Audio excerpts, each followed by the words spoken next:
Namaskar, Sarni ji. Thank you, Kuldeep ji. Thank you. Thank you. Soon, got new topic should Kashmir now and way forward. After मैं सिर्फ जिला नहीं याद कर रहा कि वेलिवी सकते और सपना विचार मर्ज कश्मीर ये सपन कैसा पूरा कि ना दिशा ने स्पाई किए मगर इसके नीमन हालातन उचित no better than Shri Kuldeep Khoda ji. I will know Kuldeep ji even मतलब हम ज़्यादा एक ना aspect का highlight. So अगर इस Kuldeep ji और करता हूँ वाक्या वाली तब खतर लगेगा तो ये achievement अगर इस बयान करो तो इस गसन अल्फाज से कम. But very precisely Shri Kuldeep Khoda ji as per his education he is MSc Physics. Human Muslim specialization in nuclear physics assessments, Jkvm from IIT Delhi. And much research from a solid state physics from IIT Delhi. February Sadha Sanchi with head Anti-Corruption Enforcement Authority JNP. July 2007 to May 2012, Chim with ex-DGP Jammu Kashmir Police, Yimchi IPS from 1974 batch. Agar season awarded President's Police Medal, DGP's Commendation Medal for Meritorious Services, 50th Anniversary Independence Medal, Operation Vijay Medal for Kargil Operations, PM's Award for Excellence in Public Administration, the Jkvm Weber Seaway Award for Quality in Law from International Association of Chief Police of Washington, USA. So as a topic, Kashmir now and way forward. After Ravan Prakash, Kuldeep Khoda ji. So let's welcome him. Let's karo hum swagat. Kuldeep ji, swagat and all podium leaders. Thank you, Ranji ji. Before I proceed, what's the age profile of the Gen Next boys who are listening, boys or girls who are listening to us? And the education profile generally, the second point is one is age and education profile of the audience which we are addressing in Gen Next, and number two, measure flexibility to speak in English and Hindi mixed sort of thing, you know. Of course, you can speak in English, you can speak in Hindi, but अश preference कराम always कि अगर questions में देखा बोले कैसे अश as a JK विचार मंच which हमेशा appreciation करान Kashmiri speaking अश ऐसा कि next generation so that is why we prefer Kashmiri, but you can mix number audience such young sessions from young to old all. So we have the age group from 14 plus till maybe 50, 55. All right, got it. It's good to hear that 55 is also Gen Next. That gives encouragement to us also. We feel younger that way. So, okay, it is 11:15 right now. I have been told that the session will last up to 12:30, and we have another esteemed speaker after me. So I know the constraints of the time and limitation, so I'll try to be brief about it. So my particular focus will be on Gen Next in the real sense, in the sense that those youngsters who are going to lead us in future, who are going to lead the future generations which are going to come. That important cheez ki that I have to talk a little bit about, I'll take a couple of minutes to speak about the past also, because unless you know the past, you can't link it with the present. So the linkage is very important. So let me tell briefly, number one, that till 1320, Kashmir particularly was a Hindu state. It was absolutely Hindu. The demographic composition is not known, but any other religion was limited to those only who had come from Middle East, or a few from Mongolia also. And I reckon that their percentage could not have been more than 1 or 2% at the most. So it was predominantly Hindu state.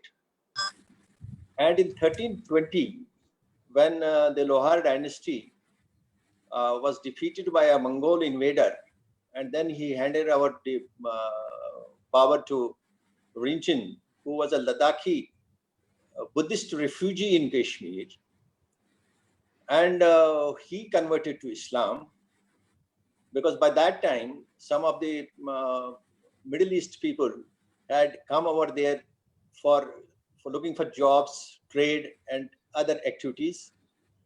And one of the persons, Shah Mir, he appointed as a minister, and Rinchen was murdered, and Rinchen, meanwhile, he married daughter of Ramachandran, because Ramachandran was administrator after the last Lohara king was deposed in 1320, and Rinchen married Ramachandra's daughter, and after assassination of Rinchen, the son of Rinchen and Kotarani. Kotarani was daughter of Ramachandran. He was appointed as he was a minor, so Kotarani ruled on his behalf. And Kotarani was murdered in 1339 by one of the trusted ministers in her ministry, Shah Mir. And it was from 1339 that the advent of Muslim rule started, which lasted for about 5 centuries in different forms. The difficult periods. Now I want to focus on the exodus of 1990 and the exodus which occurred prior to that. So it is believed that the January 1990 exodus was 7th of its kind. There was few major migrations and few minor migrations. I am leaving the part of migration from 1947 to 1990 because that migration took place in trickles, but was a substantial number if you add all those few decades from 47 to 1990. Because in Kashmir, most of the KPs were finding it difficult to get the jobs and to get the professional education, which the Kashmiri Pandit community was known for, that they used to ensure that the children are well educated. So the first, after Shah Mir, in the Shah Mir dynasty, Sikandar Buktshin, he took over in the year 1380, I think 1389. He took over in 1389. And that was the first type of exodus we started then, because the atrocities he committed on Hindus, and he forced the conversions also. His rule lasted till 1413. It was few decades rule.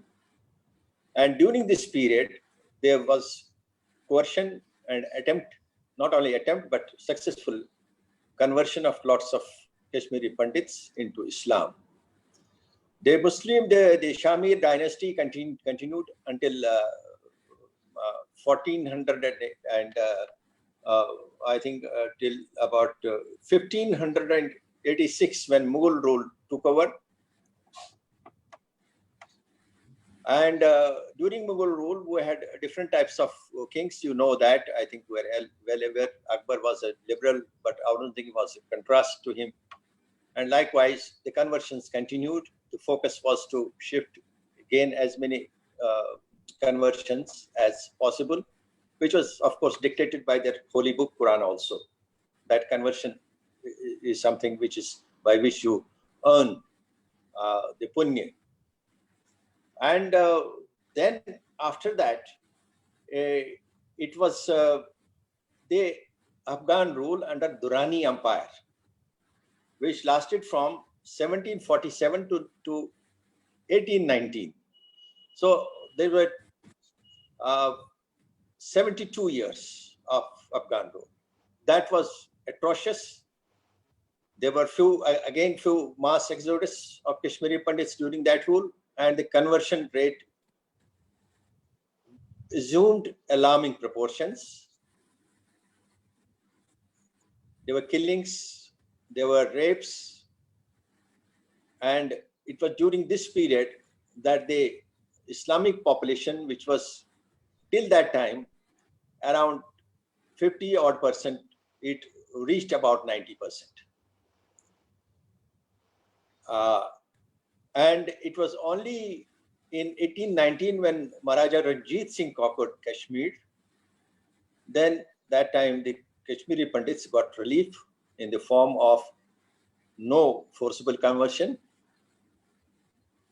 And Maharaja Ranjit Singh was defeated by Britishers in Anglo-Sikh War in 1846, and the British Empire gave Kashmir to the Maharaja Gulab Singh in 1846 in consideration of 75 lakh rupees and many more things which were in kind. And this rule continued up to 1947, which you know. And after 47, there was democratic government, and the democratic government did not force conversions. Of course, that was not expected, and we're part of the Union of India.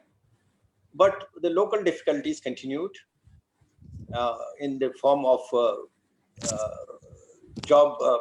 getting admission to professional institutes. So the trickle continued flowing from Kashmir to outside Kashmir to various parts of the country and outside India also for learning and jobs. And 1990 was, of course, then the major exodus. The figures are not very clearly compiled. It ranges from 3 lakhs to 7 lakhs. Government figures are around 3 lakhs. But let's take it some sort of mean, maybe around 5 lakhs or so. So that has been our history in the brief. I think I took about 5 minutes for this, which I thought is very essential for you to know. And now let's come to the present. The present situation as it is existing. You were getting lots of conflicting reports about it. We started with the, of course, exodus of KPs in 1990. It was followed by a lot of terrorist incidents, lots of security forces killings, lots of Kashmiri Pandits killings, and then the terrorists also were killed in operations. And gradually, the terrorism shifted from the local terrorists to Pakistani trained terrorists, and various terrorist formations were inducted into Kashmir, the major amongst whom were Lashkar-e-Toiba, LET, and later on followed by Jaish-e-Mohammed after 1999. And then smaller organizations which you may not be interested, like Al-Badr, Jamaat al-Mujahideen, and all those small fringe, all supported from across the border by Pakistan, the Pakistan establishment, Pakistan Army, and ISI. Now, Kashmir has remained an area of conflict between India and Pakistan.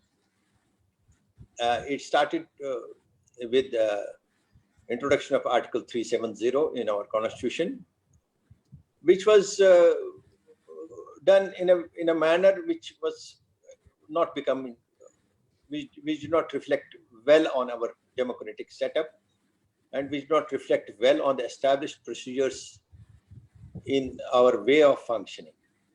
Now, we had the Union Home Minister, Sardar Vallabhbhai Patel, and in 1947, he ensured, in fact, he was looking after the job of integrating the princely states which were existing at the time when Britishers left. There were 547, I think maybe more than that, some say 563 princely states, but in any case, it was around 550. They were all integrated with the rest of the country. mostly by willingness of the rulers of these princely states. This is what was envisaged at the time of independence, that the rulers' willingness will be sought for integration either with Pakistan or with India. So that was enforced very deftly, and what we call iron hand, but I would say very firmly, because iron hand is generally taken with a negative sense, which was taken deftly and very firmly. Sardar Patel ensured that integration somewhere. The force was also used, like in Junagadh and Hyderabad, but that was a requirement, and the situation was very conducive. But somehow there was a personal relationship between the then Prime Minister of India and the appointed caretaker head of J&K that time, Sheikh Abdullah. And because of that personal relation, J&K was taken out of the hands of Sardar Patel, and Gopalaswamy Iyengar was appointed as minister without portfolio, but he was given the job of dealing with Jammu and Kashmir. And the essential reason for this was that he was to ensure that whatever Pandit Nehru wants him to do in consultation with Sheikh Abdullah, he would get it done. And because he didn't believe that Sardar Patel may fall in line for everything. So this Article 370 was introduced in the Constituent Assembly just 10 days before it was finalized on 26th November 1949. And Pandit Nehru had gone abroad to London for some conference that time. And Gopalaswamy Iyengar in the Constituent Assembly presented it. It was, and as expected, it was opposed, but he mentioned that Pandit Nehru wants it to be introduced, and it was introduced. And the Article 370 essentially meant that, if you know some little bit about Constitution, there are three lists. The Union list, it can be divided in three parts: the Union list, the concurrent list, and the state list. Union list is where center has got full authority to make laws on like defense, communication, and lots of other things. Concurrent list is where both the central government and the state government have powers. If the state government makes some rules and laws on the subjects which are in the concurrent list, they are enforceable. But if the central government makes a different law on the same subject, on the same thing, then the central law will prevail. And then in the third part is the state list, where only state is empowered to make laws, like police, agriculture, and all those things, law and order, revenue, and many other issues. Now, with regard to 370, it has been mentioned that the things which are in Union list can be implemented in J&K with the consultation of the state government.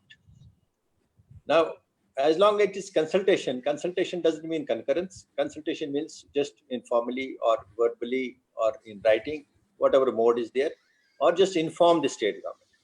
So in the Union list, the important issues are like defense, the communications, the finance, and a few more. So as far as that was concerned, the center had full authority. But problem came up with the concurrent list, which is also very, very important subject. Most of the things are in concurrent list in the Constitution, where it is enshrined in Article 370 that the center, if the center makes any laws, it has to be with the concurrence of the state government. It can't be without the concurrence, which was not applicable to other states. Then the other problem arose in 1954 when, through a presidential order, Article 35A was introduced in the Constitution. Now, normally the Article 30, any amendment to Constitution has to come from the Parliament. Now, it didn't come from the Parliament. On the recommendation of Cabinet, a presidential order was issued in 1954, which provided for the state government to define who are the permanent residents of Kashmir, of the state, and to confer on them the special privileges like owning immovable property, the jobs and other things. So now this article, interestingly, if any article is introduced in the constitution, like we have seen lots of amendments to Article 356, that is whereby the presidential rule is imposed on various states. Lots of amendments have taken place since the constitution was enacted in 1950. Now those amendments are introduced in this. Suppose we introduce Article 356A, it will be immediately after 356. We have another, suppose we introduce Article 356B, it will be immediately after 356A. But this Article 35A, it is not in the main constitution. It does not follow Article 35. It is in the appendix. Now, this was done to make it look like that it is something non-significant, and it can be done through a presidential order, and it doesn't amount to amendment in constitution because it is not part of the constitution, but it is in the appendix as a sort of explanation of Article 35. Now, this thing got challenged, but while it was in the Supreme Court, government on August 5 last year introduced a bill in the Rajya Sabha, and on next day in the Lok Sabha, doing away with Article 35A, again through a presidential order. And regarding removal of Article 370, it was enshrined in Article 370 that any amendment to this Article 370 or its abrogation can be done only with the concurrence of the State Constituent Assembly. Now the problem arises, the State Constituent Assembly is not existing at all. After the state had its constitution enacted in 1957, the State Constituent Assembly was gone, and it became an issue that nothing can be done with regard to Article 370. But what was done by the government is that under Article 367, the government has the powers to define various terms used in the constitution. So the government used that power to define the State Constituent Assembly, meaning to be the State Legislative Assembly. So that definition was introduced, and after that, the State Assembly, since it is not existing, its powers are vested by the Parliament, are vested in the Parliament. So these two changes, this change of Article 370 was approved by Parliament, and the presidential order which was issued with regard to 35A abrogation, that was also approved by Parliament, both Lok Sabha and Rajya Sabha separately. Though only simple majority was required, but it got two-thirds of the members who two-thirds majority approval of the members present in the Lok Sabha, and simple majority was of course already there. So this is how these changes were brought. Now this was something which the Kashmiri Pandit community rightly hailed as to be a big milestone, and there was widespread appreciation of it throughout the country, and most of the countries outside India treated it as an internal issue. Obviously, it is an internal issue, though Pakistan tried to make an international issue. They said it is disputed territory, India cannot do it. It is a unilateral change. It is snatching of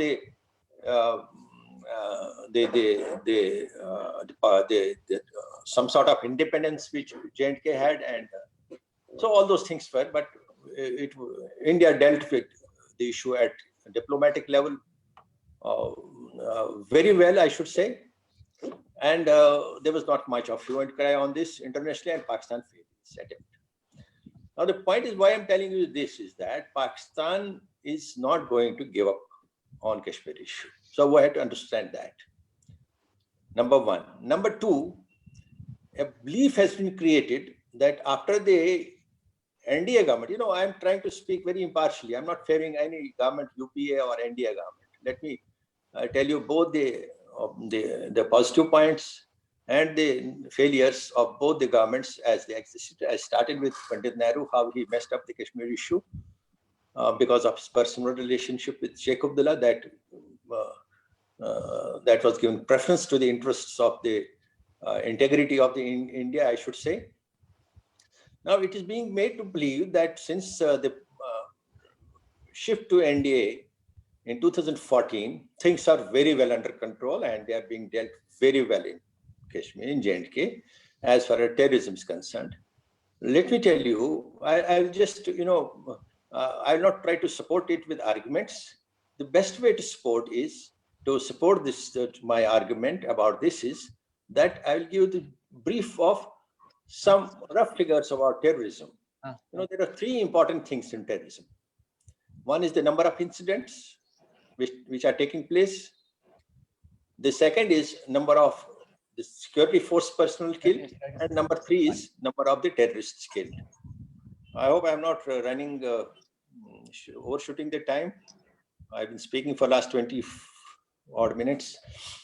How much time I have? Who's the moderator?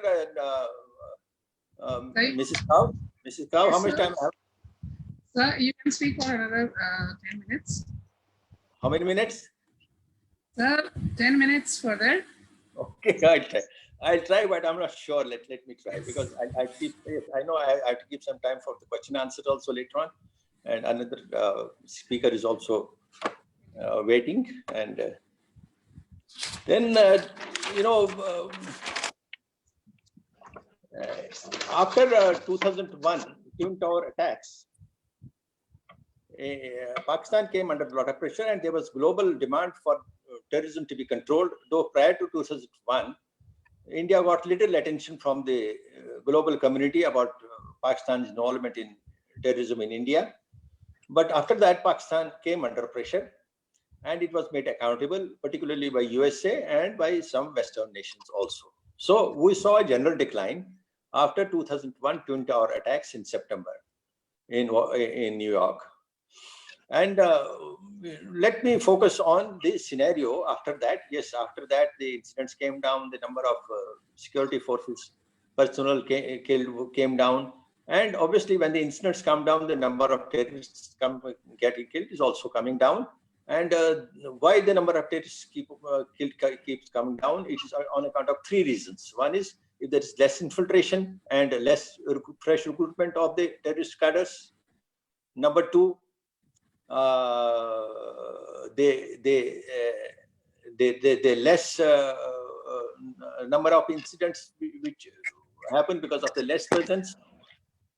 And the third thing is that because the people's interest in continuing with the terrorism is generally getting lowered. Now, this continued. And like, in 2006, I would say there were 1438 incidents. It came down 2007 to 897. Then it came to 534, then to 385, then to 308, and then to 195. And 2012, we had the lowest number of incidents, 124. But gradually after 2012, they kept on increasing. Again, the defining line as alleged by UPA is not that they allege after 2014 incidents increased.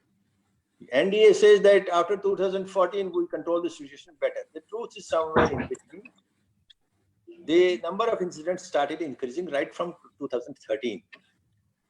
And then it gradually increased to 151, 223, 279, 430. And last year, it came down to 365 from 430 mostly because after August 5, there was complete restriction in the valley till almost end of the year. and that gave less opportunity to terrorists also to move around and to indulge in actions. But otherwise, the incidents have been increasing. Likewise, the terrorists killed, which had come down from 472 to 72. This was only because the number of terrorists left in the valley, as per the guesstimates, I should say, was around 70 to 80 only in entire Kashmir, and Jammu was free of terrorism by that time.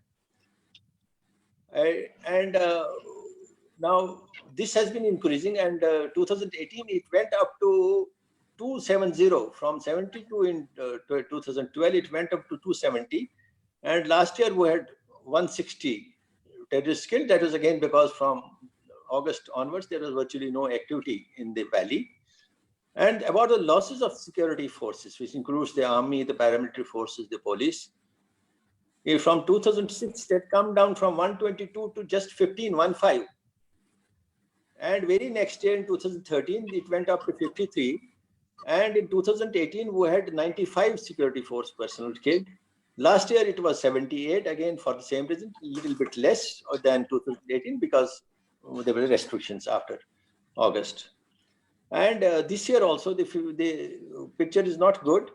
We have already in the month of April, just April 28 terrorists killed, and we suffered lots of security force losses also.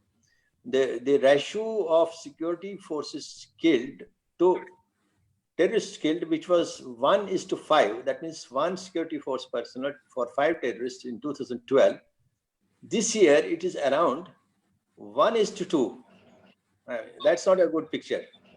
So to tell you, my intention of giving you these figures is that terrorism is not that under control as it is projected.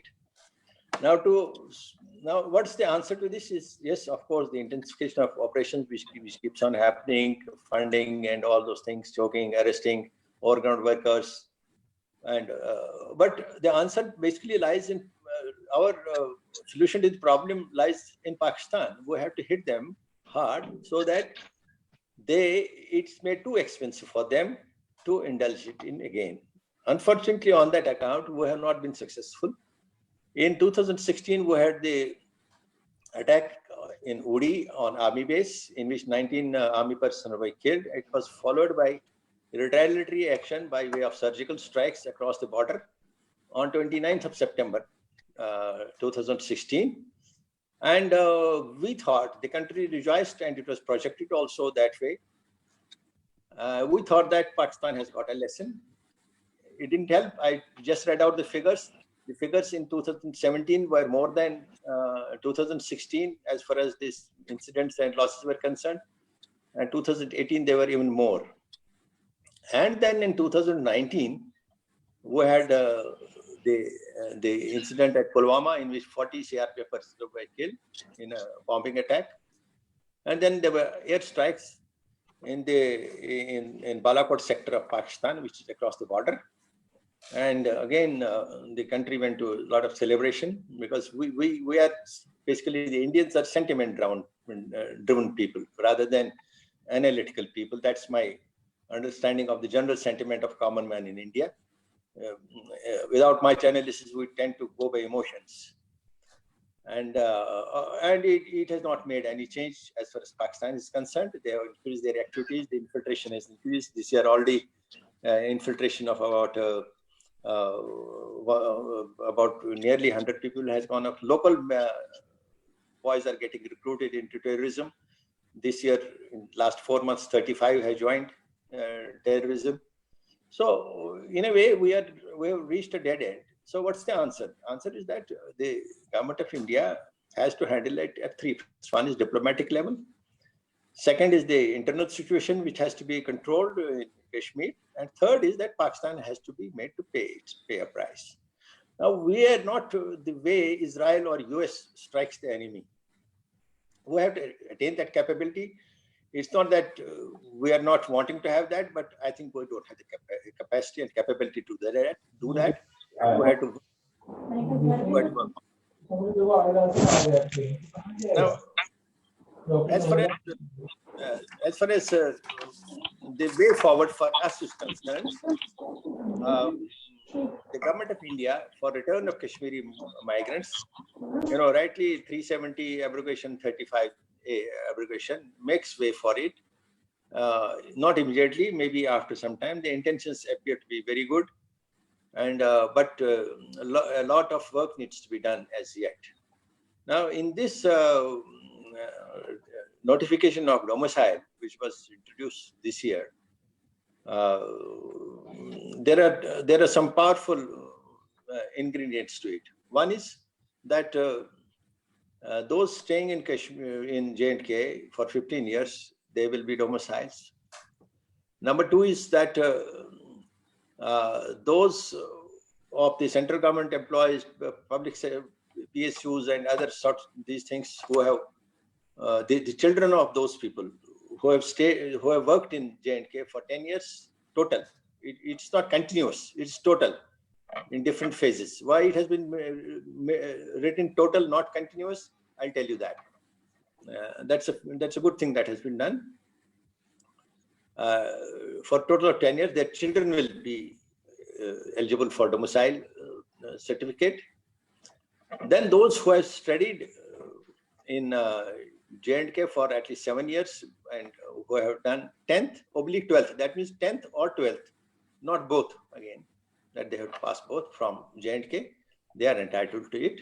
And then there is those who are registered as migrants. And then there is another category, that those whose parents qualified to be domiciles, but the children have moved out for education or jobs. Now this provision takes care of those people who are not registered as migrants, but who have moved out for jobs and their parents are qualified to be domiciled. So they will also be domiciled. So in a way, entire KP community has been taken care of. But of course, when the domicile certificate is introduced, it has to be, we have to establish those things. So my suggestion would be that every boy and girl of the Gen Next should, at the first available opportunity, apply for domicile certificate and get it. Now, don't wait. It's good to fight on Facebook, social media. You see lots of things going on, lots of abusive language going on in Facebook. It's good to defend, but unfortunately, that is resulting into loss of diversion of our energy into an unproductive thing. You should, I'm not saying that you should not try to contradict what is written by others about Kashmir, which is not correct, or about our community, which is again not correct. That has to be countered. But please don't waste entire energy on that. This is an unproductive thing, but useful to the extent of countering only, but preserve your energy for doing something useful. One of the things is that please obtain the domicile certificate as in when the issue of the certificate starts. It has not started as yet, but it's going to start. I think this COVID thing has deferred it probably by now, otherwise the things would have started. Number two is that government, let me point out why that thing about total of 10 years. Now, what I get to know is that, again, it is not for being, it is within the community, which is within our circles. That we do not, dwell too much on it and try to publicize it or bring it into discussion in social media. The security forces, the army, the paramilitary forces, because of the nature of the situation, most of them spent at least 10 years in J&K because of the service conditions. Roughly one third of the army, more than one third, about 40% of the army is deployed in J&K. So if they have a tenure of service of career of 30 years and 40% of them in army, I think 90% of the army will get qualified to, in that sense. They will have 10 years of total service in J&K. And likewise for the CRPF. And it has been introduced, very well thought of provision, it has been introduced. So they will become eligible. I don't know to what extent Government of India will be successful into persuading them into getting domicile certificates and establishing their bases, especially maybe in the border areas to start with, because border areas are mostly well administered by by the security forces, and the chances of mischief are also less. The presence of security forces is huge there on the borders. So in the border areas, initially some settlements can come. And of course, there will be a lot of hue and cry, and people in Kashmir, the other community will try to raise a hue and cry. They will start saying that it has been, India has gone the way Israel is doing, organizing settlements along the border. That will, but if we have a determined government at the center, they will go ahead with it. So it is yet to be seen as to how far government is able to translate this thing into practicality. Otherwise, this provision will remain on paper only. And in case some other government comes to power at center in 2024, then take it from me that don't expect much to be done on this. There are lots of things which just remain on paper only. Even the present government has also taken 6 years to do it, and at the moment, it has not been set into motion as far as implementation is concerned. Let's hope.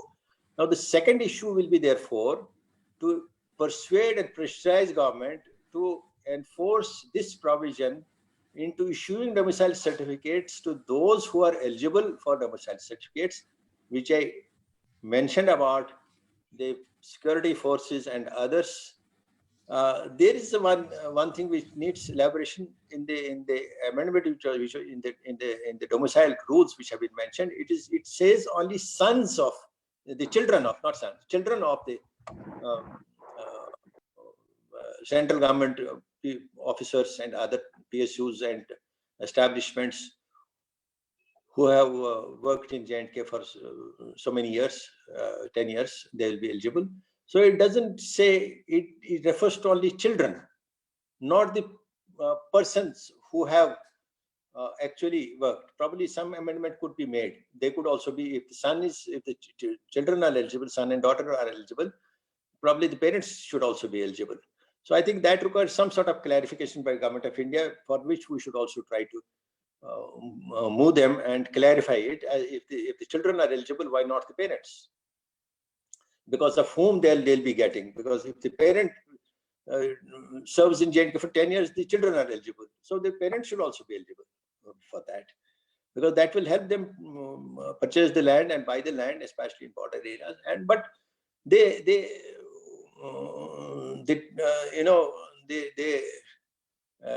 taste lies in eating the pudding. So we have to see how far the government is able to implement it. Now, the third issue which you would like to address in the backdrop of what I have said is that for the Gen Next is that please, if you are inclined, I mean, you should follow your passion as far as your jobs are concerned, as far as your pursuit is concerned. Don't give up passion, because जिसमें आपका passion है, उसी में successful हो जाओगे. If the profession or education is forced on Gen Next, that's not something good. I would advise and request the parents, please not enforce your thoughts and decisions on your children, because you think something is better and what they think is not good. It's not correct. That's not a correct approach. I have seen the children coming up with much better solutions. I'll give you a personal example. As far as learning is concerned, one keeps on learning throughout one's life. Many times when I had to do small things at my home, I don't tell my boys here, please do that. I tell them, this is to be done. What do you suggest? And it has been my experience. If you try to implement it, you will also realize it. Many times they will come up with a better solution than you have thought about it. Better way of doing it than what is in your mind. So give the children an opportunity to come up with their what they think. They have seen much more in the present age than what we had seen when we were of their age. So please keep that in mind. Allow them to follow their passion. And if their passion is for administrative work, for government jobs, good government jobs, please prepare and get your tuitions, get an admission in an academy where coaching is given, and get into Central Civil Service, the Central Civil Services, and in the State Civil Service also. Because if you don't have presence in the establishment, your voice gets diluted. Your presence in the state establishment helps you to raise your voice, to get a response to your voice, to get your wishes implemented to the extent it is possible.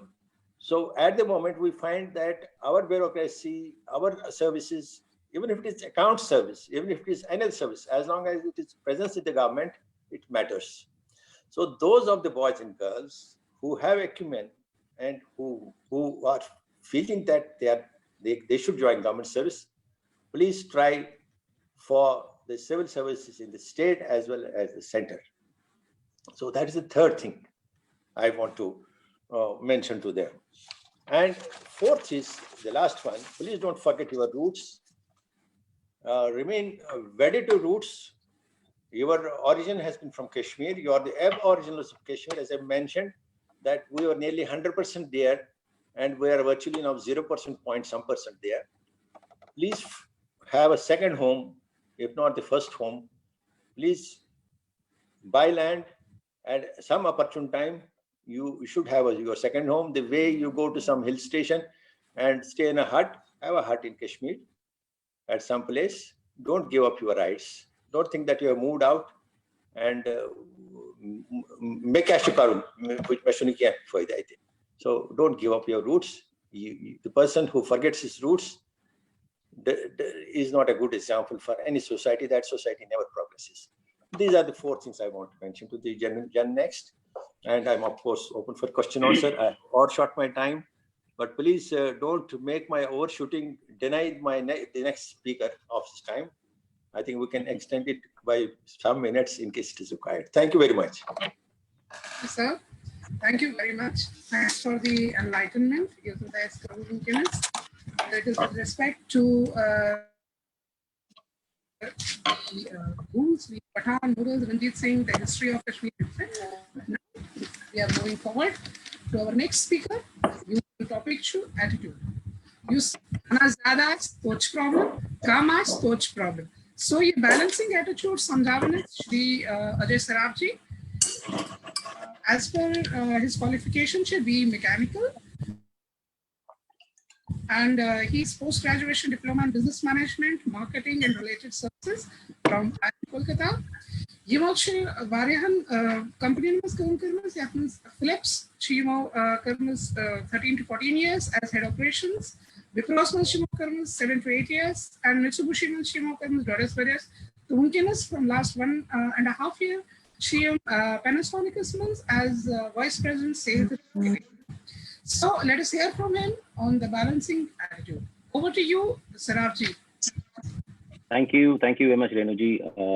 I think it was very insightful from Kuldeep ji's desk. I think some of the points I was also not abreast of. I think nicely put forward. I think it's very important for the new generation to understand the intricacies and what has happened and what is in future for them.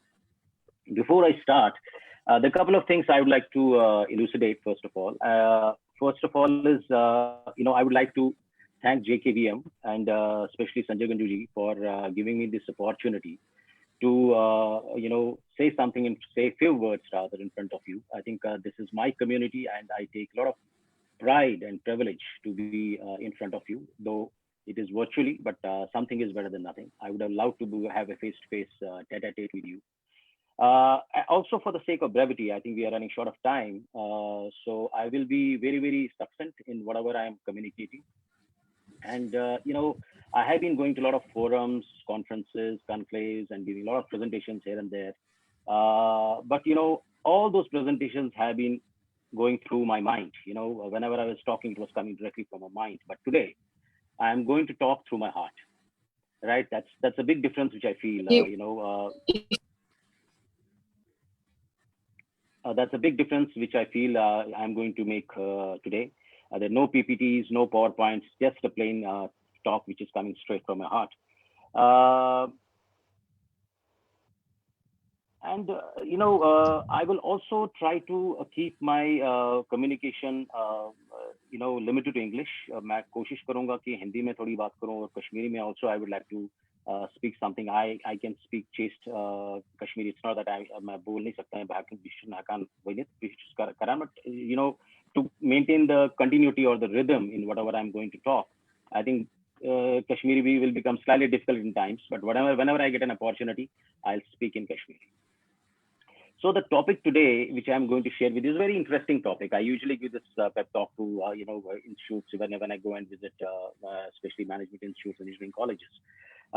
It's basically, and of course, in my own organization, when we have new guys joining us, orientation new employees, I usually spend my first discussion or the communication is basically on attitude. See, I would like to, before I go delve further on this, I would really like to talk about what attitude is. And before that, there's a very nice quote by Zig Ziglar. Zig Ziglar was basically an American motivational speaker. He was a writer, and I'm a hardcore fan of this gentleman. He's no more, but virtually, if you ask me, he's my mentor. So it goes something like this on attitude. He says that it is your attitude, not your aptitude, which will define your altitude, whether it is your organization, whether you are studying, or whether it is a senior citizen. So now there are a couple of words here. One is basically aptitude. Aptitude is something which is very, very critical, especially when you talk to, when we talk to our parents.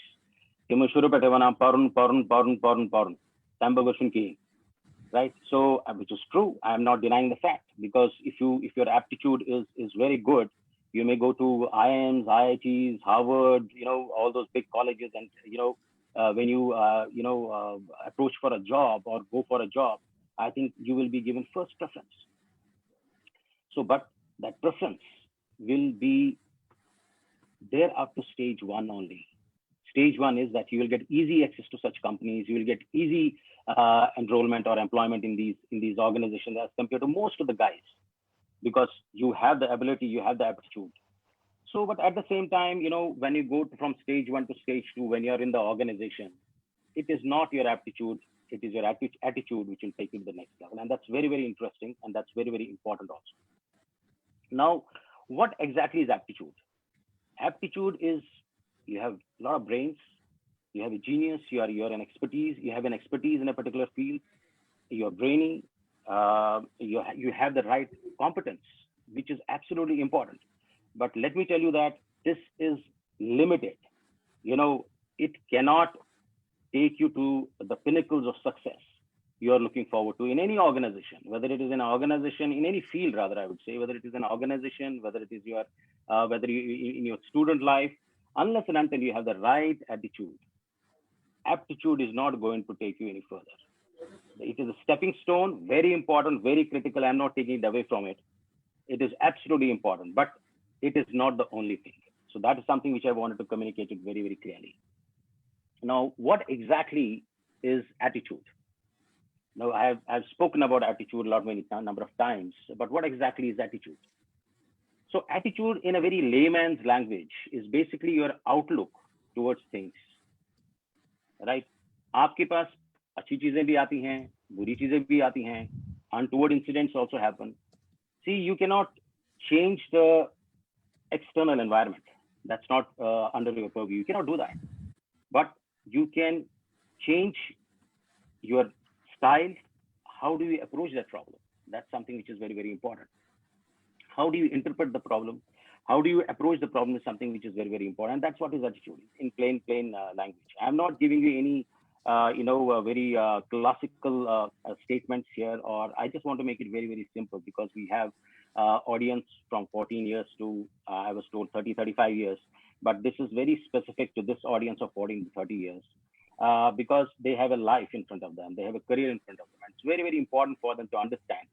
I have also learned it. I have learned it a very hard way. There was nobody to preach me. Koi bolne wala nahi tha ki aise karo, waise karo. I think we have tumbled, we have fallen, but again we have got up and given our best. And of late, I also realized it's very, very important that if you don't have the right attitude, you may do anything. You will not succeed. I can give you a very, very simple example now. Abhi the situation COVID ka chal hi raha hai. So that's you can't have a best example than COVID.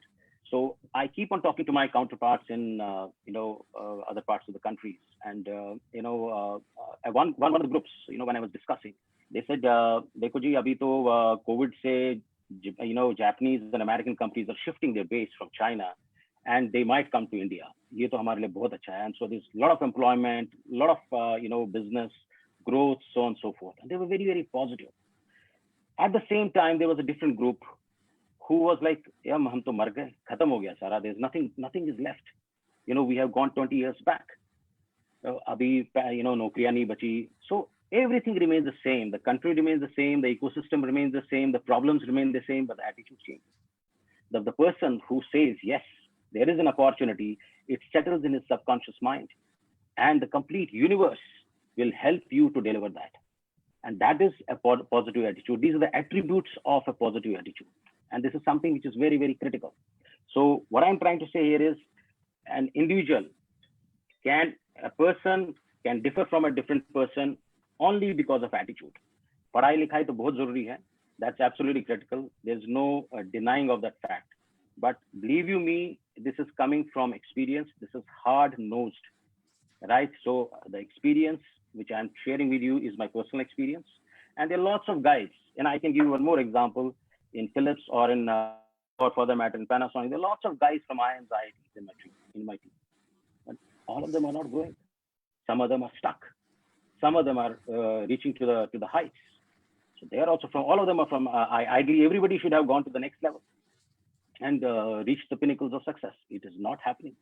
So it is their responsiveness. It is their response to the stimuli which changes their future, which is absolutely critical for the success.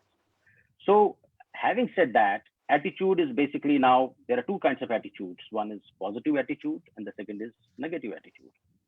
So positive attitude is nothing but, the tracks, if I talk about, is basically optimism. You're very optimistic. Situations can be anything, but if you are optimistic, I think you are able to drive things in the positive way. And as I told you, it is the universe which will help you in reaching to that, that area. There is something known as gratitude. Whatever you have, you be thankful to God. So this is also a trait of a positive attitude. And resilience. This is something which is very, very important. बच्चे के number कम आ गए किसी साल में, and he loses hope. His parents start, hammering him or her. यार ये तो हो गया ना, तुम्हारा कुछ नहीं हो सकता, ऐसा कुछ नहीं हो सकता. That's not the right approach, first of all.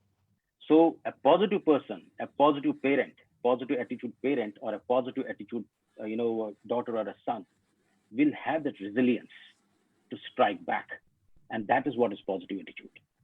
On the contrary, if you see, the negative attitude is just the reverse of this. It's basically pessimism instead of optimism.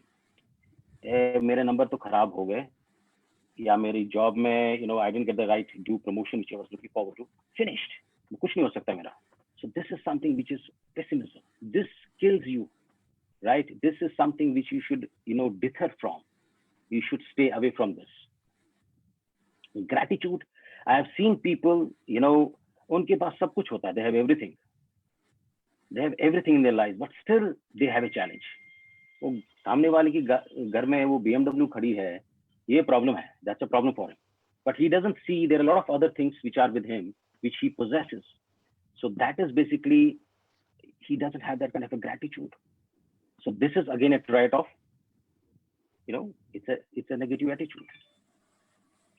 So I think one more thing which I would like to say is, as I mentioned, you cannot control the situations which are there, but you can control the response to the stimuli. That is very, very important. Just keep this in mind. This is especially to Gen X, right? You have a future in front of you. I'm sure you have a bright future, but believe you me, if you do not have a right and a positive attitude, there is a limitation in your growth.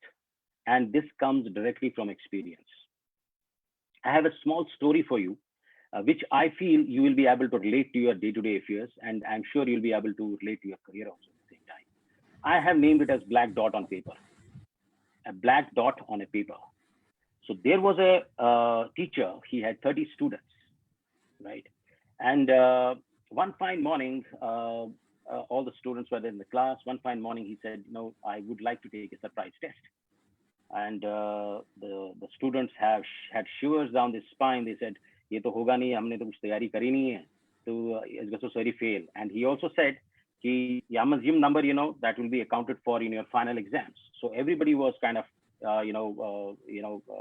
astounded first of all, and secondly, they were really shattered that this is not the way. You should have given some time. Then he said, "Nothing doing. Let's go for the test." So he folded 30 papers in the folded form and gave it to their students. And the moment the students opened the page, it was a blank page. कुछ नहीं लिखा था उसमें. It was blank, white, beautiful paper, but blank, with a small dot in the center. एक छोटा सा dot डाला हुआ था उसमें center में. बाकी सारा. Then people, students got surprised. They went back to the teacher and said, "Sir, there's nothing to be written about, and इसमें कोई questions भी नहीं है. क्या करो इस? क्या करूँ?" He said, "There is something there. You write whatever you want to write." So there were some very good students also at the same time. In fact, this was one of the best class, he had. I mean, the students he had. So students said, "Chalo, theek hai, to likhna to hai. We can't do away with this. We have to write. Let me just write. Let us write." So they started scribbling, and it took 15, 20 minutes, 30 minutes, and they gave back the papers. The teacher opened these sheets one by one, and he was utterly surprised and astounded also at the same time that 97% of the people, there's uniformity. 3-4% people are slightly different. Now, what is this 97% people? They started writing about the dot, the small dot which was on the paper, the dimensions, the color, what does it infer, and so on and so forth, blah, blah, blah. And there were 2-3 students who mentioned something about the white paper also, and also about the black dot. So then the students told the teacher, "अब हमें बताइए जो इतना time हमने spend किया या waste किया जो भी है, तो ये क्या है?" So he told them, the teacher, told the students, "See, there was a huge paper in front of you, which is beautiful, stylish, which is, crisp, white. You didn't write anything about it, but you are focusing on the dot. Now, what does this dot represent in life? These represent disappointments. These represent frustrations, fears, anxieties, failures. But you have a lot of other things also at the same time. The full paper. You have a good house. You have a good house to live in. You have a good, fantastic job. You have a beautiful wife. You have beautiful children. They go to good colleges, good schools. You are not concerned about it. It's again gratitude. So you are not grateful to God. But you start focusing on the dot, which is a small pain in your area, and you start, you have started exaggerating that. While as those 3% students, they mentioned about the white page also, the beautiful, crisp, milky, nice to write upon. At the same time, they talked about the black dot. So they had a positive attitude towards life. They were not focusing their energies on that particular dot. They were concerned about it because they felt as a positive attitude person that there is a gap in my area or in my life, which I have not been successful last year, maybe. I want to work upon that and see what gaps were there last year. I want to bridge those gaps. And he wants to erase it from that white paper, right? So that is the difference between a positive attitude and a negative attitude. So the positive guy looks the picture holistically. There will be dots. There is nobody in this universe who doesn't have an issue. Everybody has an issue. But the positive attitude guy will look forward to erasing those dots, slowly and steadily, but looking at the complete picture also at the same time, which is absolutely critical. So what I would say here is, I think this goes with everybody. I mean, this depends first of all on the person, how he takes it. But this is a practical example. If you just deep dive a bit and do some kind of introspection, you will see, I think you will come across such kind of challenges which you have. And sometimes you'll also feel that, I have raised my I can't do, but don't do that. Especially I'm addressing to younger generation, the generation next. This is absolutely critical. And it is not that a person who has a negative attitude cannot get shifted to positive attitude, that it cannot change. It can change. It can very well change, but then you have to start thinking in that direction. And I can give you a guarantee on this, because I have seen myself, I have seen people across, who have transformed and who have grown in their lives, right? Whether it's a professional career, whether it is, student or senior citizens. It applies to anybody. So this is now next point, which I'm going to talk about is basically for my generation next. I think key to success, right, is basically a couple of things.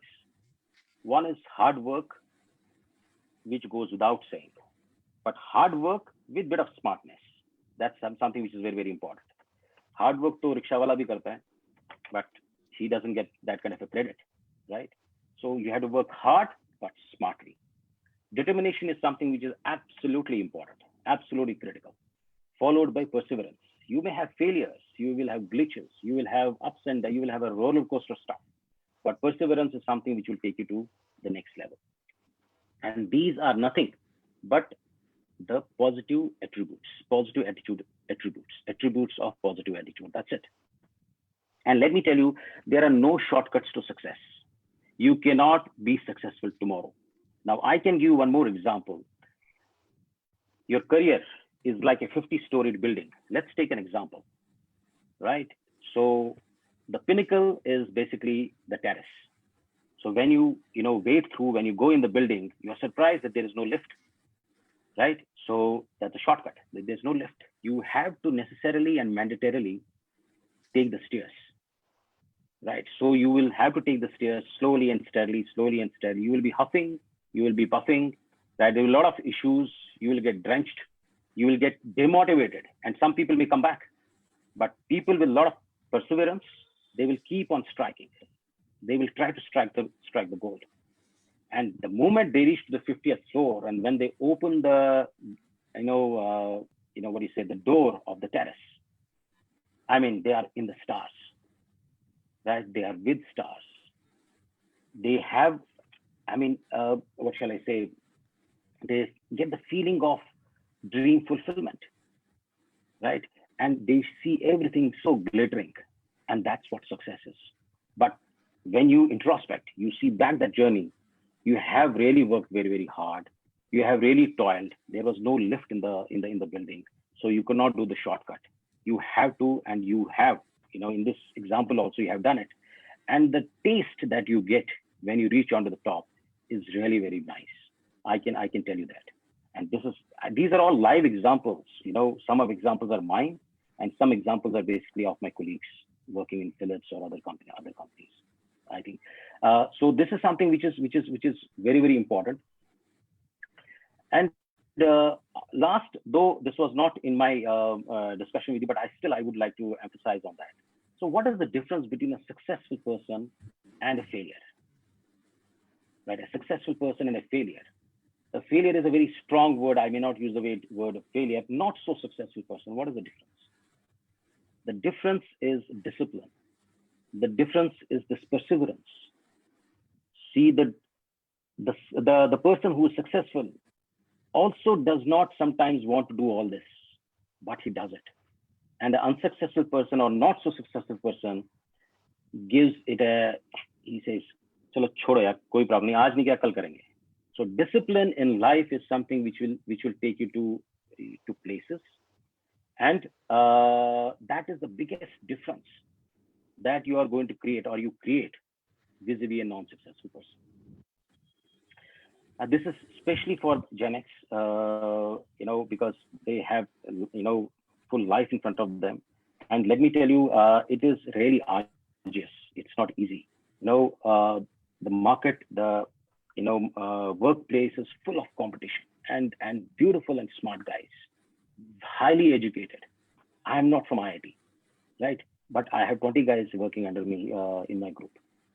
So this can happen with you also, and this is happening with a lot of other guys, who are my colleagues, based globally or India. I think it is only and only the attitude, hard work, determination, perseverance, which will take you to places. I conclude my talk. There were a couple of things which I'm not, touching upon, though I would have loved to. But I would really like to tell you, wish you all the best in your careers, in your life.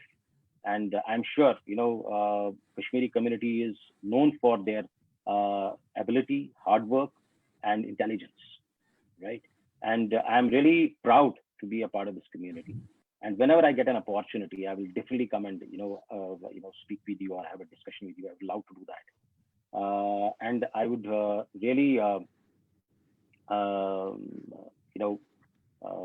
say at this point in time, wish you all the best and God bless you. Thank you very much.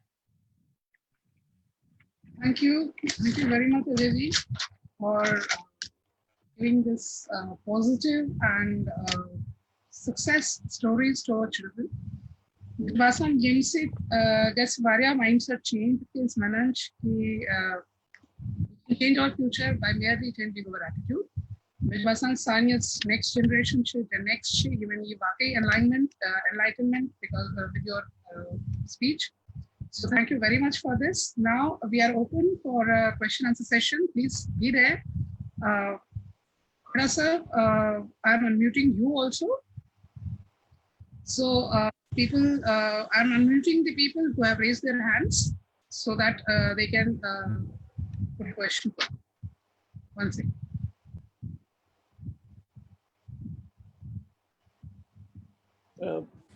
Hello. Namaskar Mara Khoda sir. Bumara chus Ravinder call. I have studied in Kashmir. There was an exodus in 1972 itself. I had a good first class in my medical, pre-medical.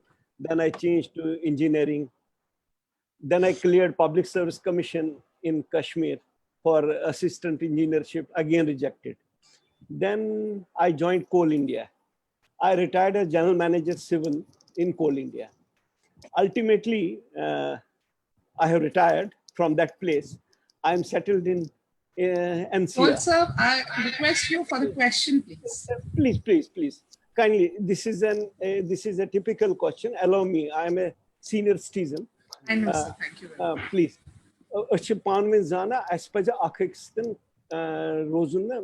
We should be cooperative to each other. Memora state subject tatich. Me shouldn't state subject. Me should zukori donoi she Yale mans graduation karmus Radhika call beakti timanti state subject karmus tam. What is my status right now? Am I the domicile of J&K right now? As far as have you unmuted me? Yes, sir. Yes, sir. Anmara. So, as far as state subject certificate is concerned, I would have certainly liked that in the domicile rules, which has been notified, it could have been mentioned that all those people who are holding state subject certificates will be issued domicile certificate automatically. Though it is not mentioned, but I presume once you want to get domicile certificates, this provision will be taken help of, and this state subject will be definitely taken note of. But as far as state subject certificate is concerned, it is now gone. It is null and void. Yes, but this will certainly help you getting the domicile certificate. That's why I'm saying that everyone, especially the youngsters, should get the domicile certificate. Now, once the process starts, I'm sure that this aspect of state subject certificate will be mentioned. Already, some of the organizations from KPs have written to Ministry of Home on this issue, that state subject certificate should be automatically converted into domicile certificate. But domicile certificate has to be obtained because state subject is not valid now. So I am very hopeful, and it is practical also, that once you have the state subject certificate, it will be much easier to get the domicile certificate, and mechanism for that will be worked out. And certainly there has to be representation which will facilitate that issuance of certificate automatically, maybe by electronic form or that will be much better. So let's see how the procedure goes. How they think. Thank you, sir. Thank you. Good to hear you, and good to hear about your daughter also. Mr. Ganju, please go ahead with your question. Thank you, Khoda sir, namaskar, and thank you, Ajay ji. Thank you both for a very, knowledge enhancing session and giving us insights about Kashmir. And Ajay ji, you also talked about attitude. My first question is for Khoda sir. Indian government, whenever there is a crisis in Kashmir, comes up and deals with those crises. In fact, the most humane way. They deal with any other state also. I'm actually talking about present COVID situation, which Indian government has taken up seriously in J&K, and the way they are addressing that issue in J&K through its central forces or even through the state, agencies is commendable.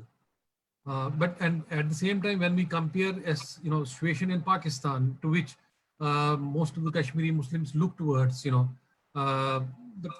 it is totally they have actually lost it.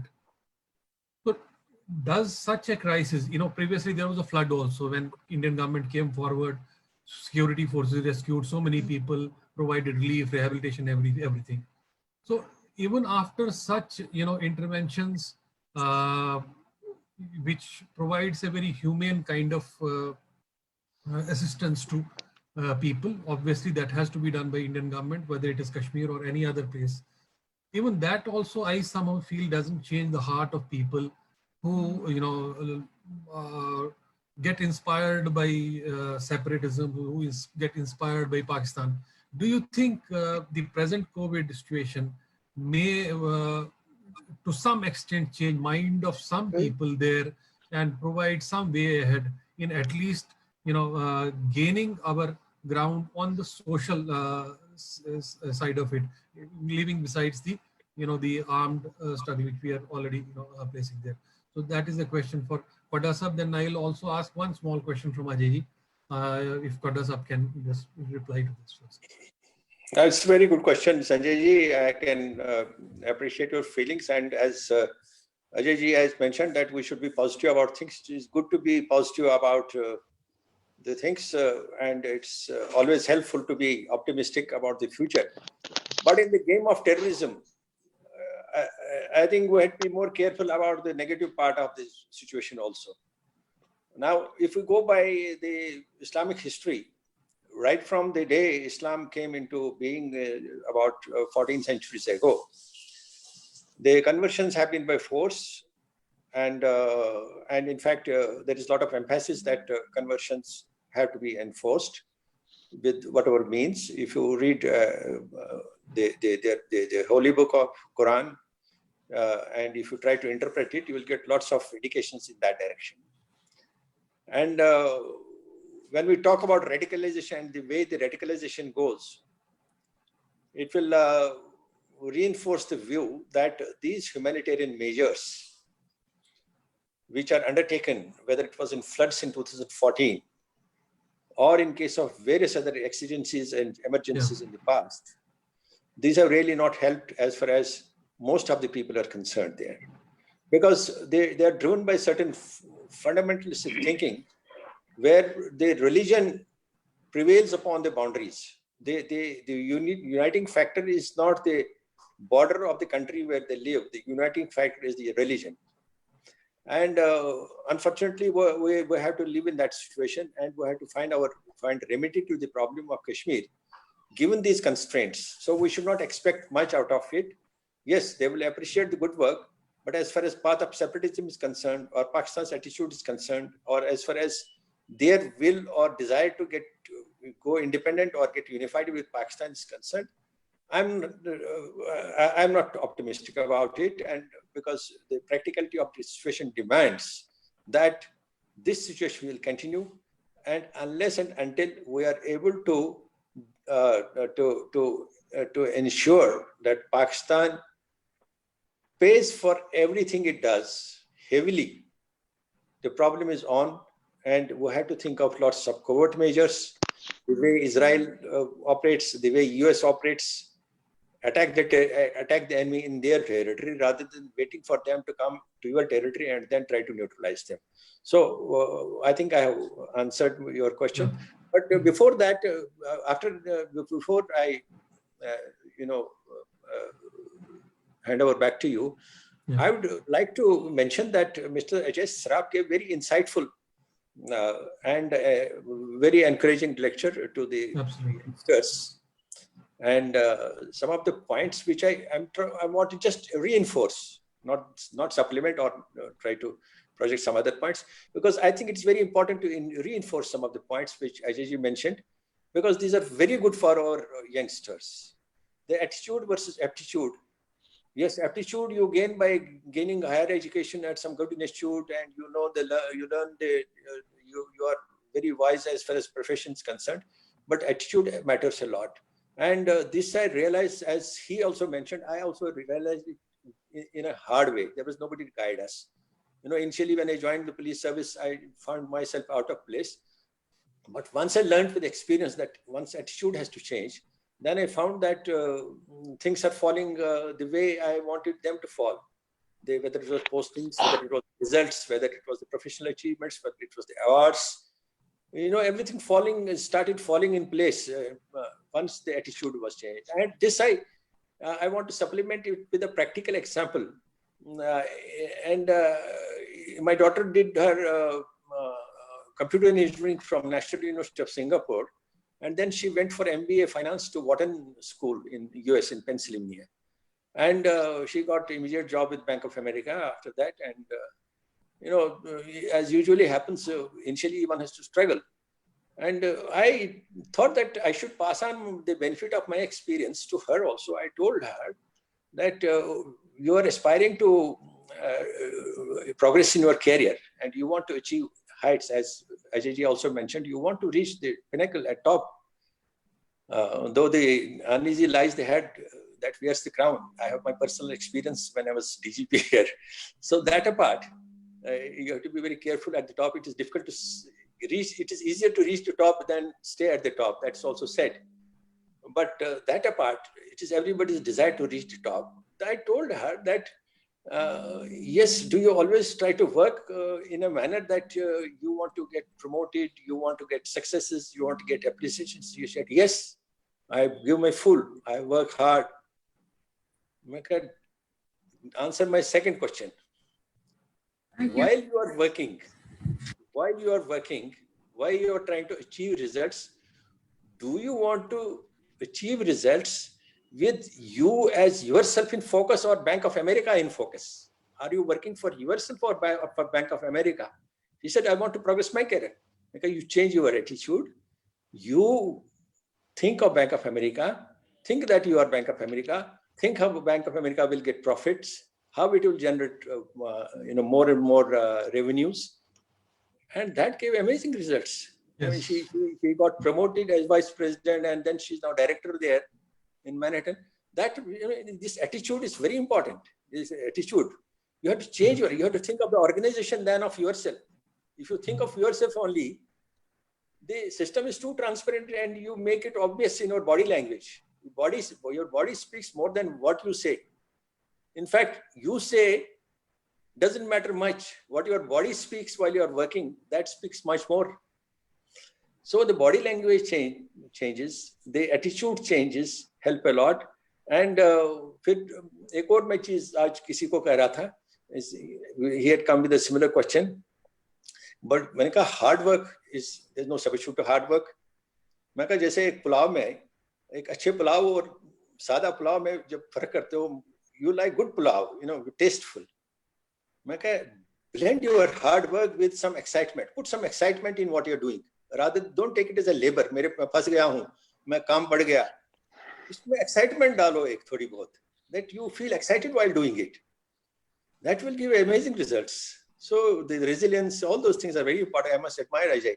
He gave very beautiful tips, and I think the students have noted it. I hope they have noted it and they work on it. And other thing which he mentioned, never feel jealous of anybody, because that's a very negative thinking. Have positive thinking. Fear is another factor. If you start fearing that you may fail, you may not achieve results. That's the end of you. You never fear the failure. If you fail, if sometimes you think you have failed, come back. Make it a point that it should serve as a stimulus to achieve success. That you should not never give up attitude. That's very important. That's, backbiting and all those things. Please give up all those things. Never talk ill of others. Never talk negative. See always glass half full, not half empty. These are very basic tips which Ajay ji has given. Thank you, sir. Thank you very much. So we will move to the next question to Ms. Shali. Shali ji, Ranika Shali, are you there?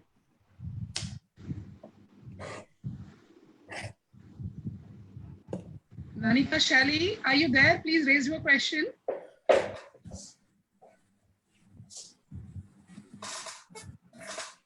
Shali ji, aapka question?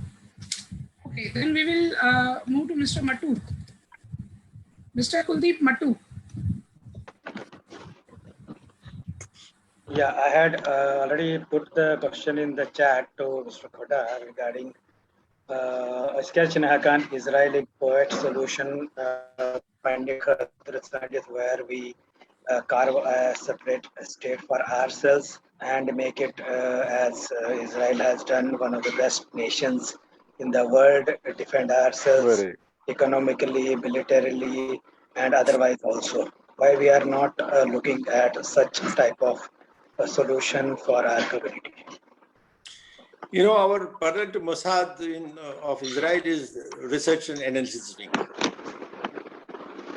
Now, as of now, we don't have that capability. Let's admit it frankly. Now, I'll tell you one thing, why we don't have the capability. I have mentioned it in various forums that as far as the internal security is concerned, there is one basic difference between the two governments. The one which existed before 2014 and one which exists after that. The one which existed prior to 2014, they knew how to do a job, but they didn't have the will to do that job for various political vote bank and other things. The present dispensation after 2014, they have the will to do it, but they don't know how to do it. That's it. They lack experience, they lack management, they'll often land up in creating mess, and they many times take decisions which don't yield the results. So the ideal would have been the will as well as the capability. So we are in that situation. I hope this government, with passage of time, gains the capability. It is very important that our officers and men who have to deal with these sorts of operations, that's what I mentioned, raw research and analysis. They are sent for training abroad. They are sent to Israel. They are sent to US. They get their training, and then the government should have a will to do it also. The previous government, as I mentioned, we had these capabilities initially till late 1990s. And if you could, though of much lesser magnitude, you would hear about certain things happening in Pakistan in retaliation to what they were doing in Kashmir and other parts of India. But when Mr. Gujral came, and he had a strange love for Pakistan because he was born in Pakistan. I don't know why he had that love for, the politicians behave in a very strange way sometimes. He ordered the closure of all those capacities we had developed in Pakistan. So all sources were lost, every capability was lost, the infrastructure there was totally dismantled by Mr. Gujral. And after that, the government which came in power, they didn't have to will. Mr. Vajpayee was, very goody-goody type, basically. He didn't mean to annoy anybody. He didn't want to do anything controversial. And after Vajpayee, the government lasted for 10 years. They didn't have the will. They didn't want to create those capabilities again. But yes, during Mrs. Gandhi's time, we had the capabilities. And Rajiv Gandhi was more or less neutral type. He didn't know much about running a government. And but after Mrs. Gandhi, we have totally, given up that. I hope the present dispensation, they get wiser and they start developing these capabilities. But as of now, we don't have these capabilities. And we don't want to do it also to that extent. Though the government has the will, but they are scared of many international reactions to such things.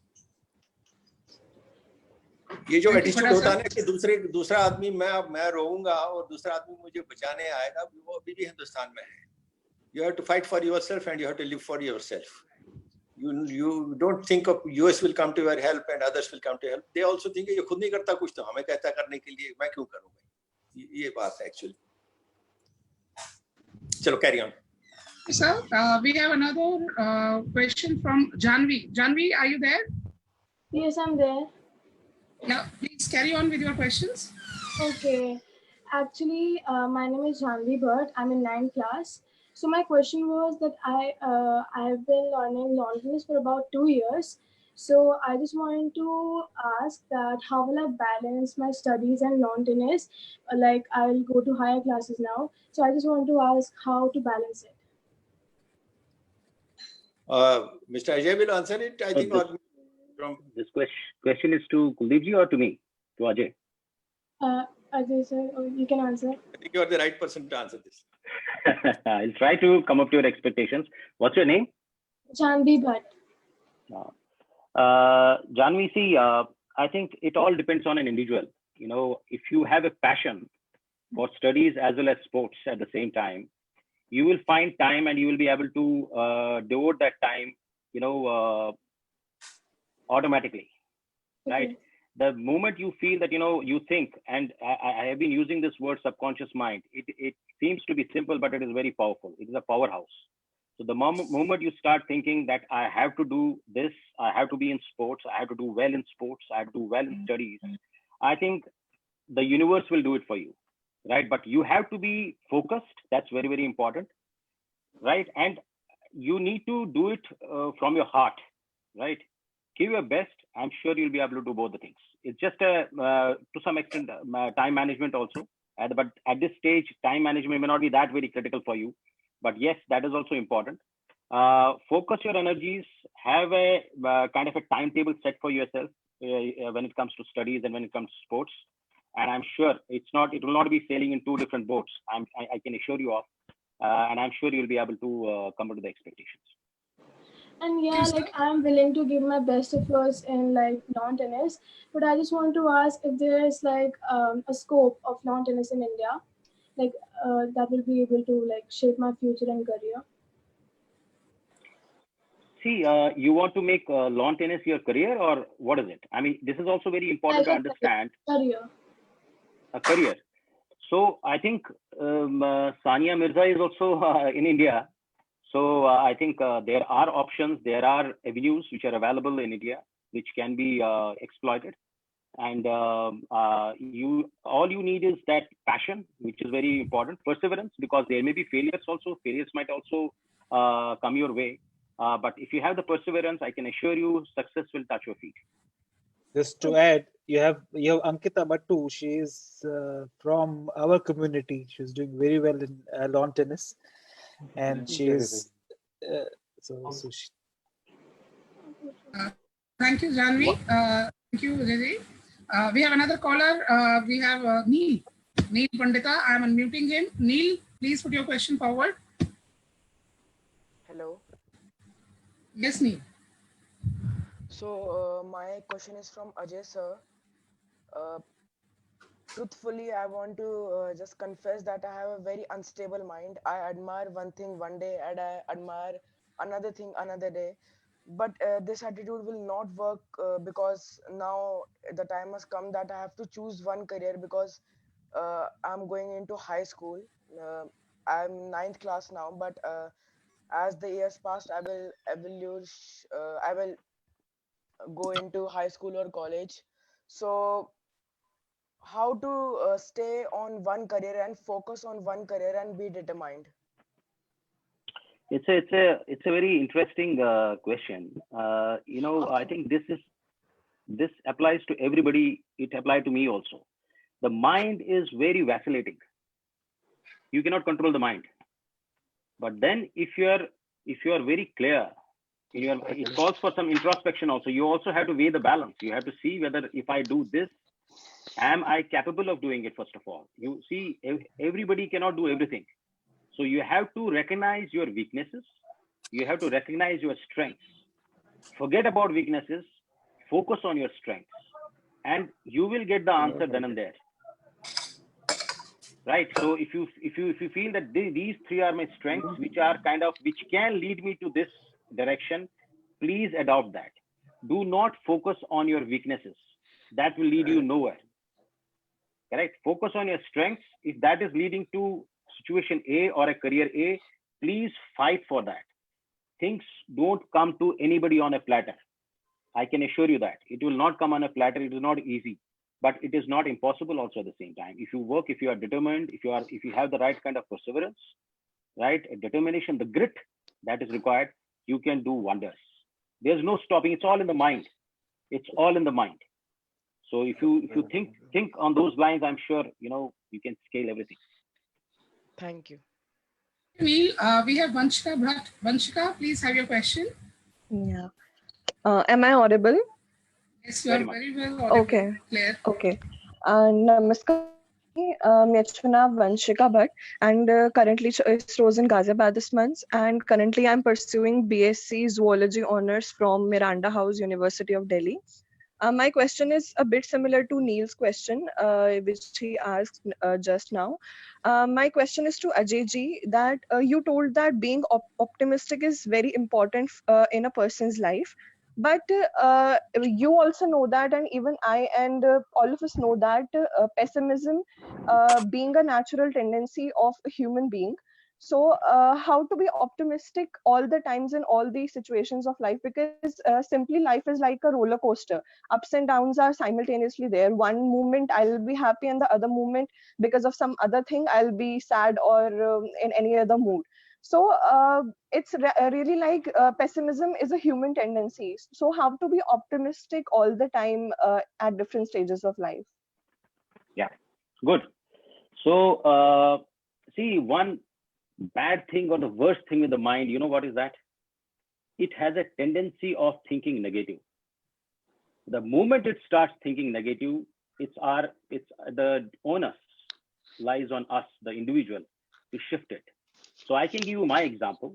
I don't know whether it will fall in place as far as you are concerned, but I would really like to give that example.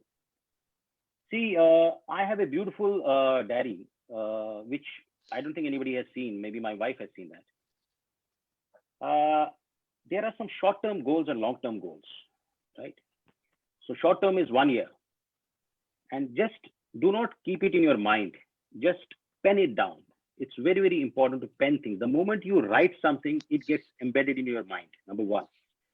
So whatever things you want to achieve in year number 1, please put it there. Don't write 10, 12, 15. Focus on 2 or 3 maximum.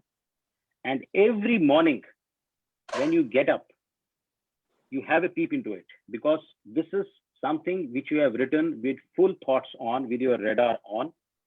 And you are totally conspicuous of what you are writing, right? So do it. You will achieve success. And the vacillation that you have in your mind, in your thoughts, will wean away over a period of time. It's not going to go away tomorrow or the day after or the day after. It will take time. So that's why we say perseverance is something which is very, very important. But I can tell you, it may not be an idealistic situation for you. All 3 points or 4 points which you mentioned and follow through will happen. But even if 50% of it happens, I think the job is done. So it's a matter of focus. Mind, as you mentioned, is basically a nonsense player. It will always talk negative for you. But how you pull it back to positive, that's what I have been talking about, attitude. That's the only difference. I wish you all the best and good luck. Thank you. Thank you, Ajay. Thank you, Vanshika. Can I add to what Ajay has said a little bit more?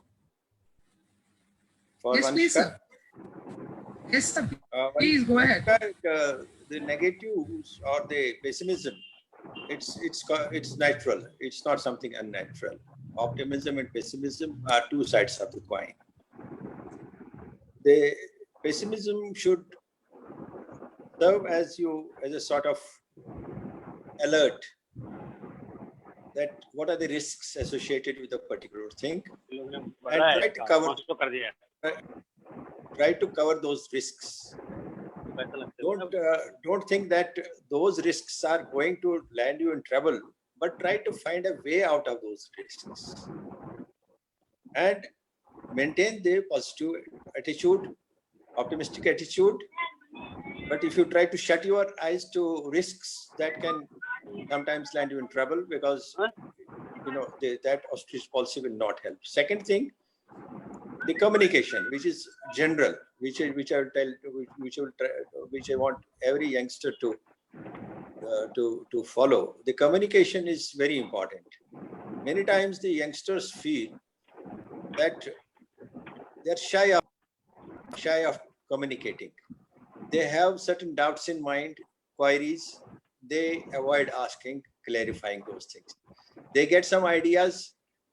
They try to retain those ideas and remain silent.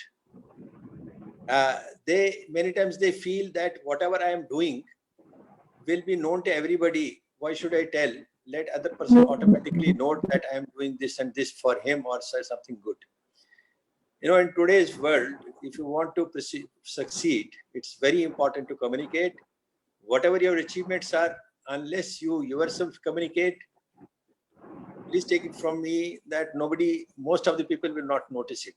So it is very important that you have to tell what you have done, project your work in a positive way to all the relevant people. And then whatever queries you have, shoot out the questions, clear your queries. Don't remain mum. Don't think that some other time you will ask that question, or your queries will get clarified with time, or you will find some other source. Just don't feel shy of asking. Keep on asking and clarifying. Communicate. Communication is 50% of the success story. If you don't communicate, you get gradually to the system. So communication is very important to all the other factors which has been mentioned already. Thank you, sir. Vasudha, please raise your question. Namaskar, Sarni. Mishna Vasudha Kak. I have a question to Ajay, sir. That do you believe that self-talk enhances positive attitude, or it's just a saying that you should practice self-talk, or does it really help? What according to what is your view on this fact? You will have to come again. I was not. Your voice was not clear in between. Sorry. Am I audible now? Yeah, you're audible now.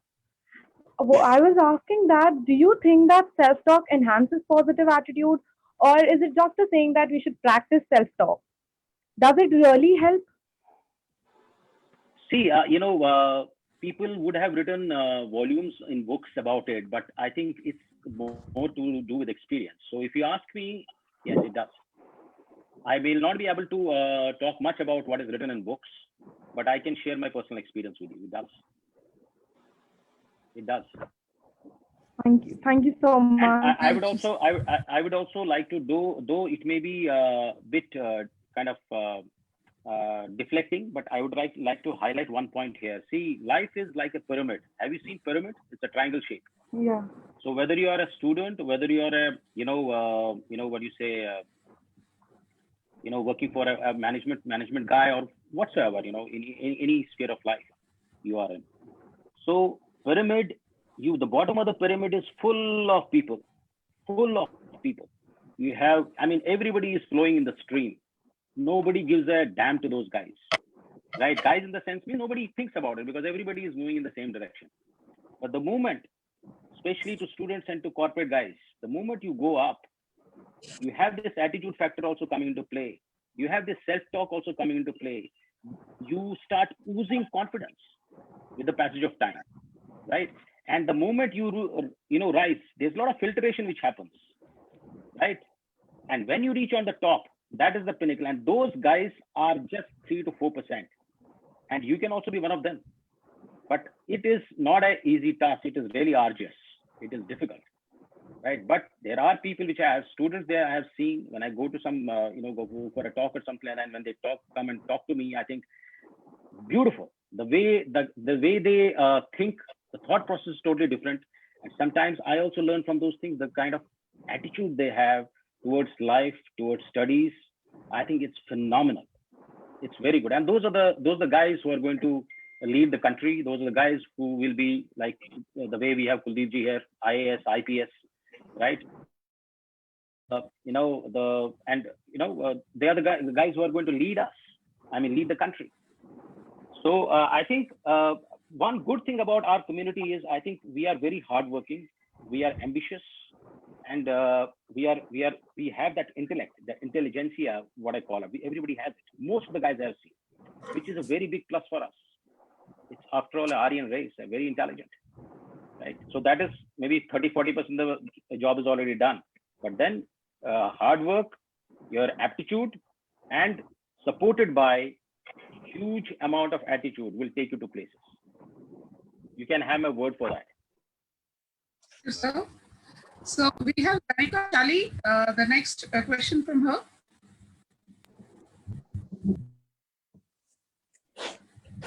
Ms. Chali, Kanika, please raise your, Kanika, ask your question.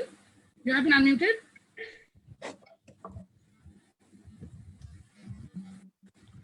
Kanika, are you there? I think we will have to move ahead.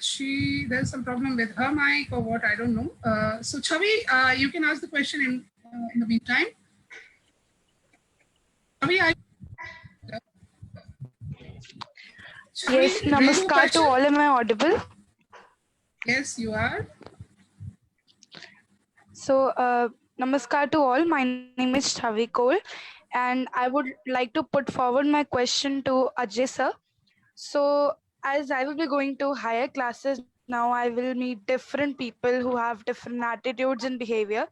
So, as you said that keep yourself positive, your attitude and your behavior positive.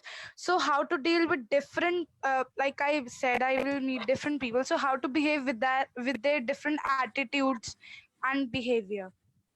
I think it's a beautiful how to question. Coordinate between the both? It's a beautiful question. Anybody in your age group will definitely ask this kind of question. See, I told in my presentation or my talk also, you can control yourself.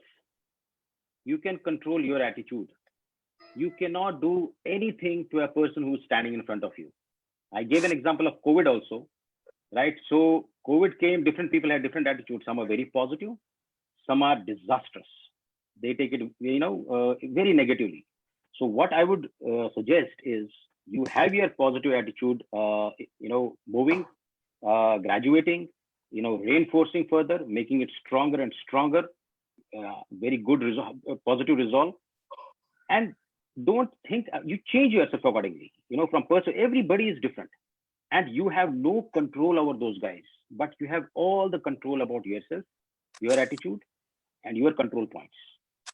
So you have to see how the person is behaving. Accordingly, you change your attitude, right?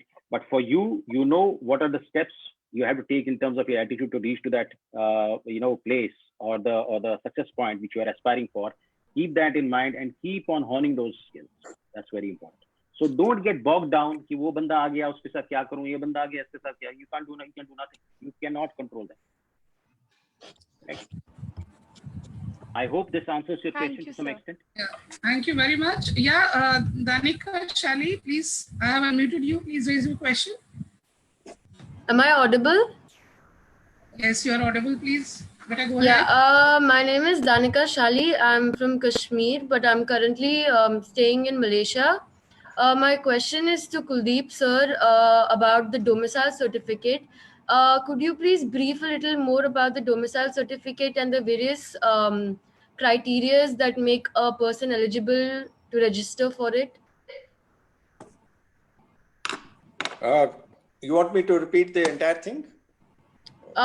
Mostly about the domicile certificate. Just mostly about the criteria that make any person eligible. For example, I have done until my 10th standard in an outside country. So what would make me eligible for registering for a domicile certificate?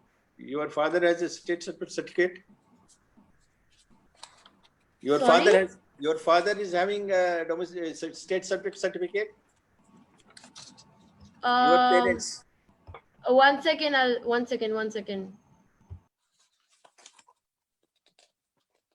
Yeah, my father is having a state certificate.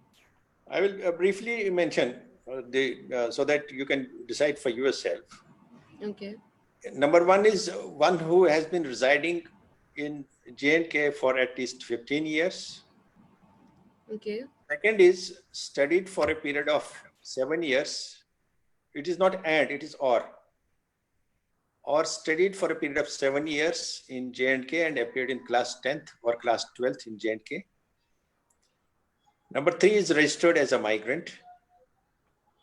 Number 4 is children of central government employees and other PSUs and similar other central government establishments in J&K who have served,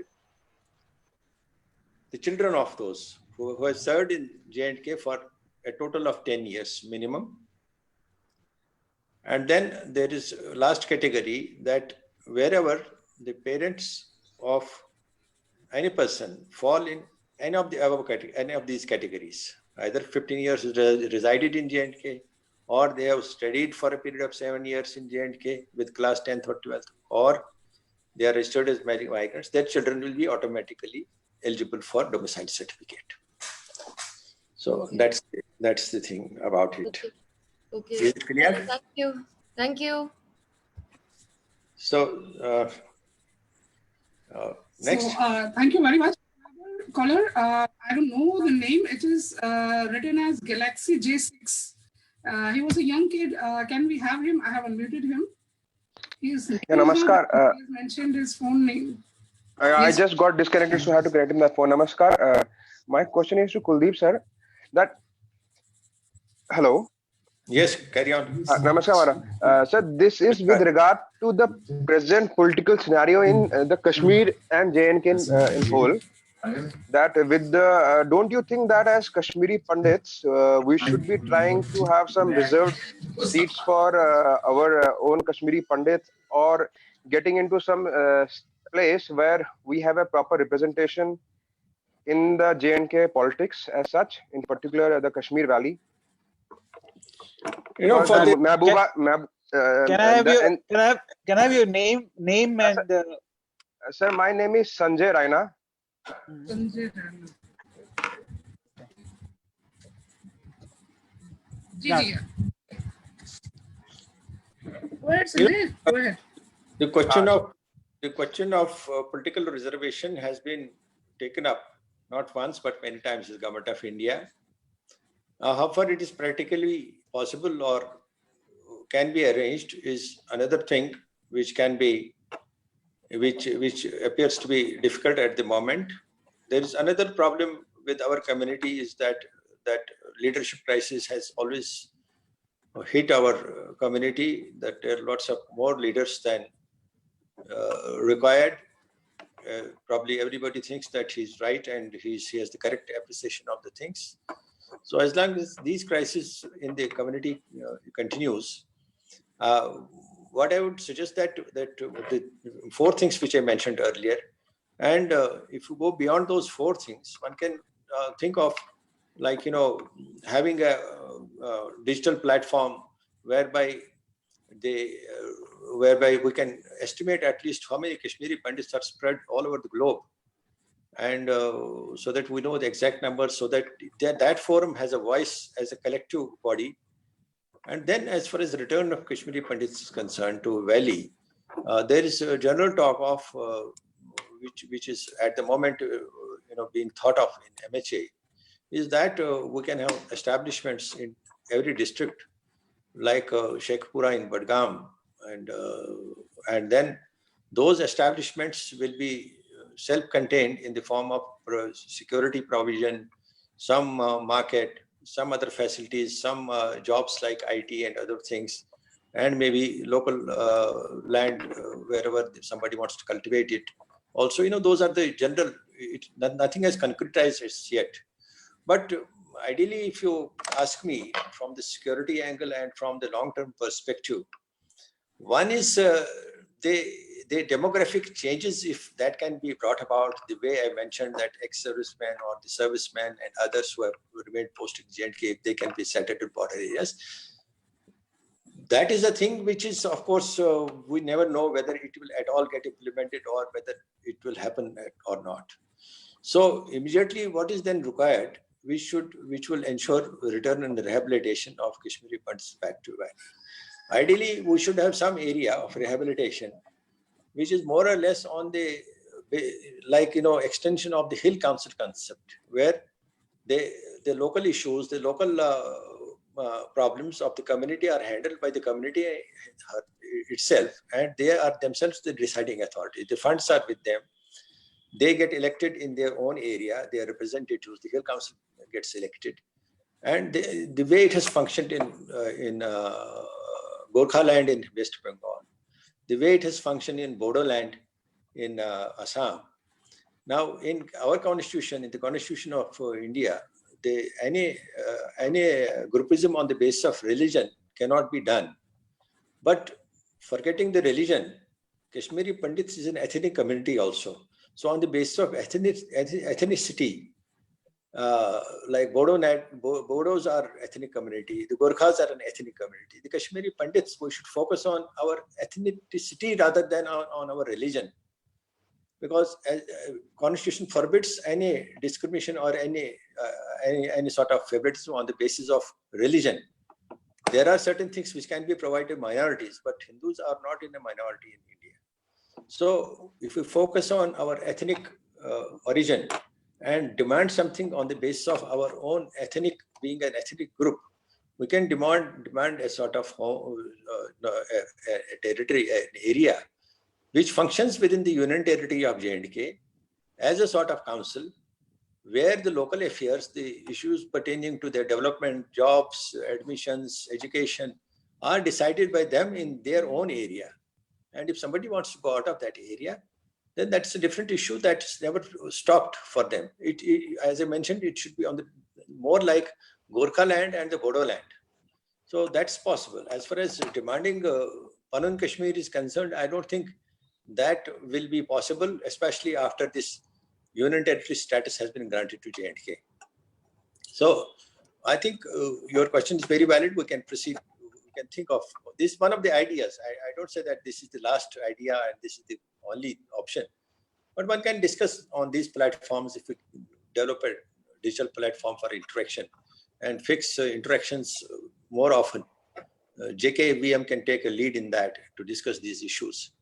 And we can reach hopefully without getting emotionally involved into issues, because I try to attend few meetings of the KPs here in Jammu and elsewhere also.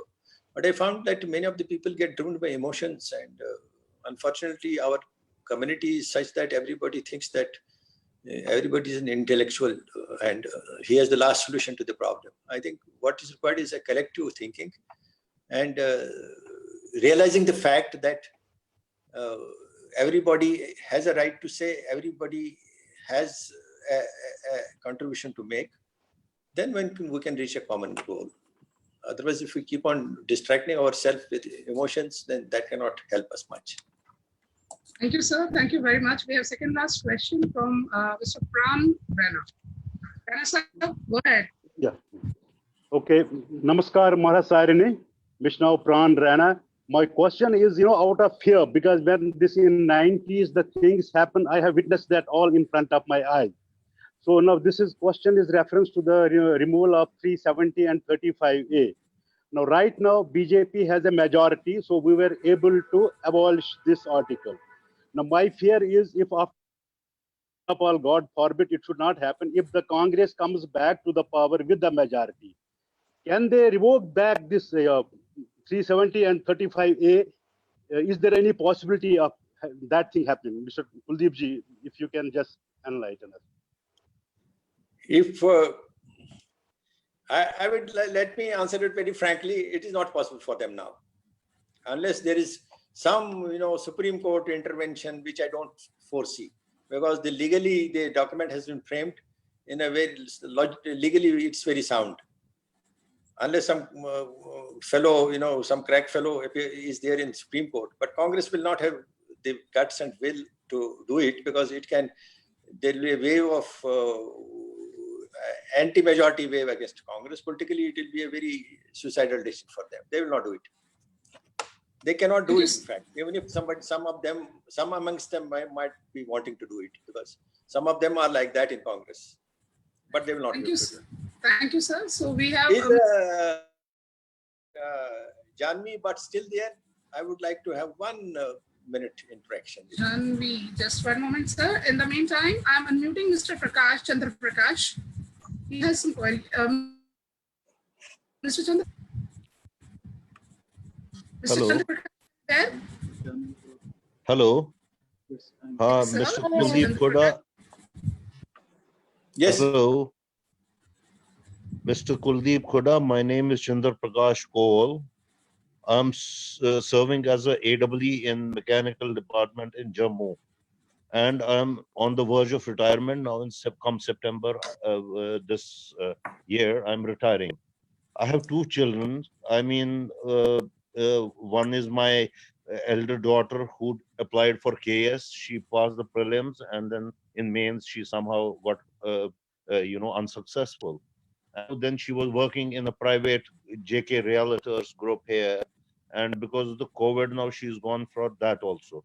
She's very hapless and hopeless right now, and I mean, I don't see any future for her, even though she is very deserving and she is very competent. And I have a son who did his engineering from Chandigarh. He did his BE in computer sciences from Chandigarh, and then he opted to go for acting line. And he went to Mumbai, and in Mumbai he started a career, and in that IPL thing, he had a still that Bak Bakri, he had one role there.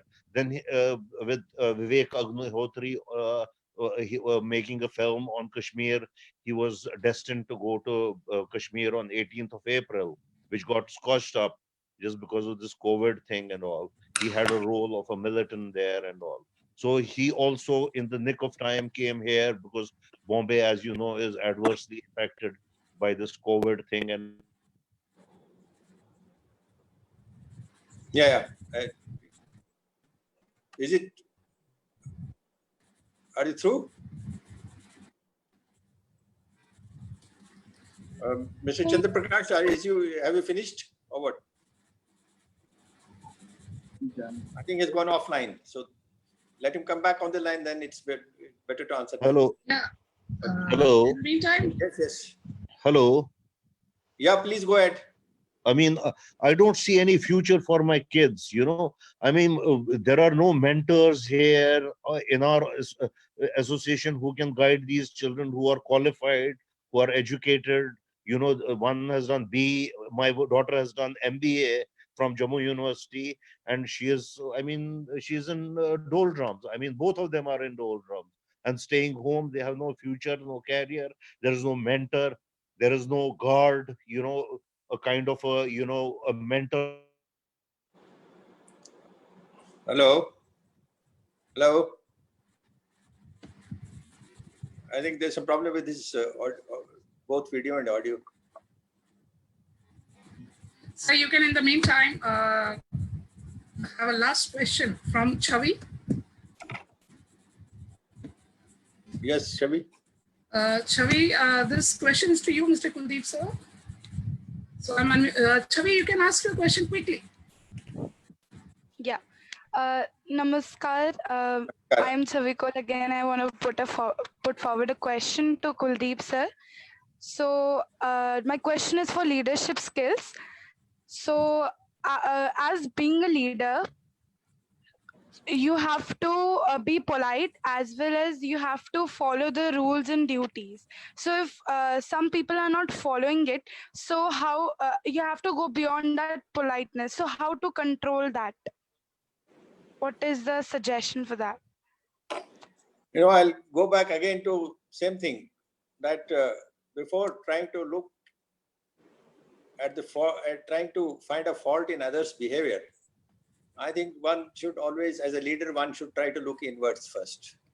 If somebody is not behaving and somebody is trying to not follow the rules, try to find out first whether there is something lacking in your leadership which can probably act upon. Now, the firmness is there, the rules, regulations are there, and you have to tell them to follow the rules and regulations. But if somebody is deviant, that's where your leadership role comes in to play. Now, first of all, you have to ensure that you have to lead by example. You cannot give orders and ask others to follow that. You have to ensure that you follow those rules and regulations yourself. Number two is that when you find that somebody is not following the rules and regulations as you pointed out, try to have a talk with him, discuss with him, and try to find out what is basically going on in his mind and how it can be addressed.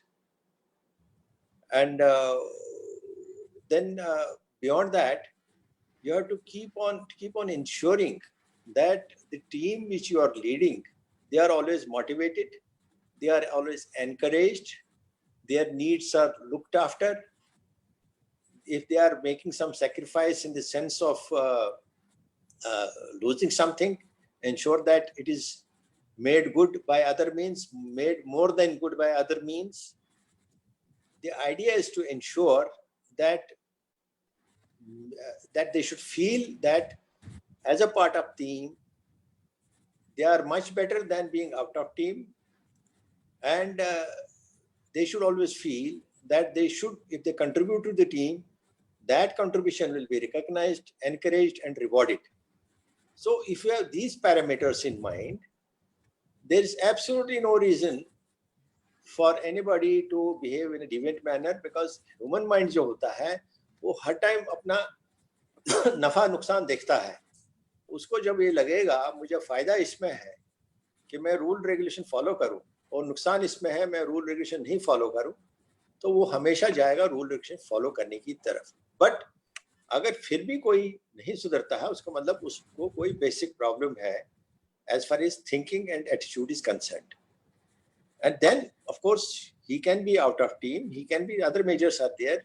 Punishment is the last resort, what I'm saying. But this is not the first thing to be done. First, you have to explore other means to rectify the situation, to ensure that your team is fit and fine, working, delivering results, motivated, encouraged, looked after like a family.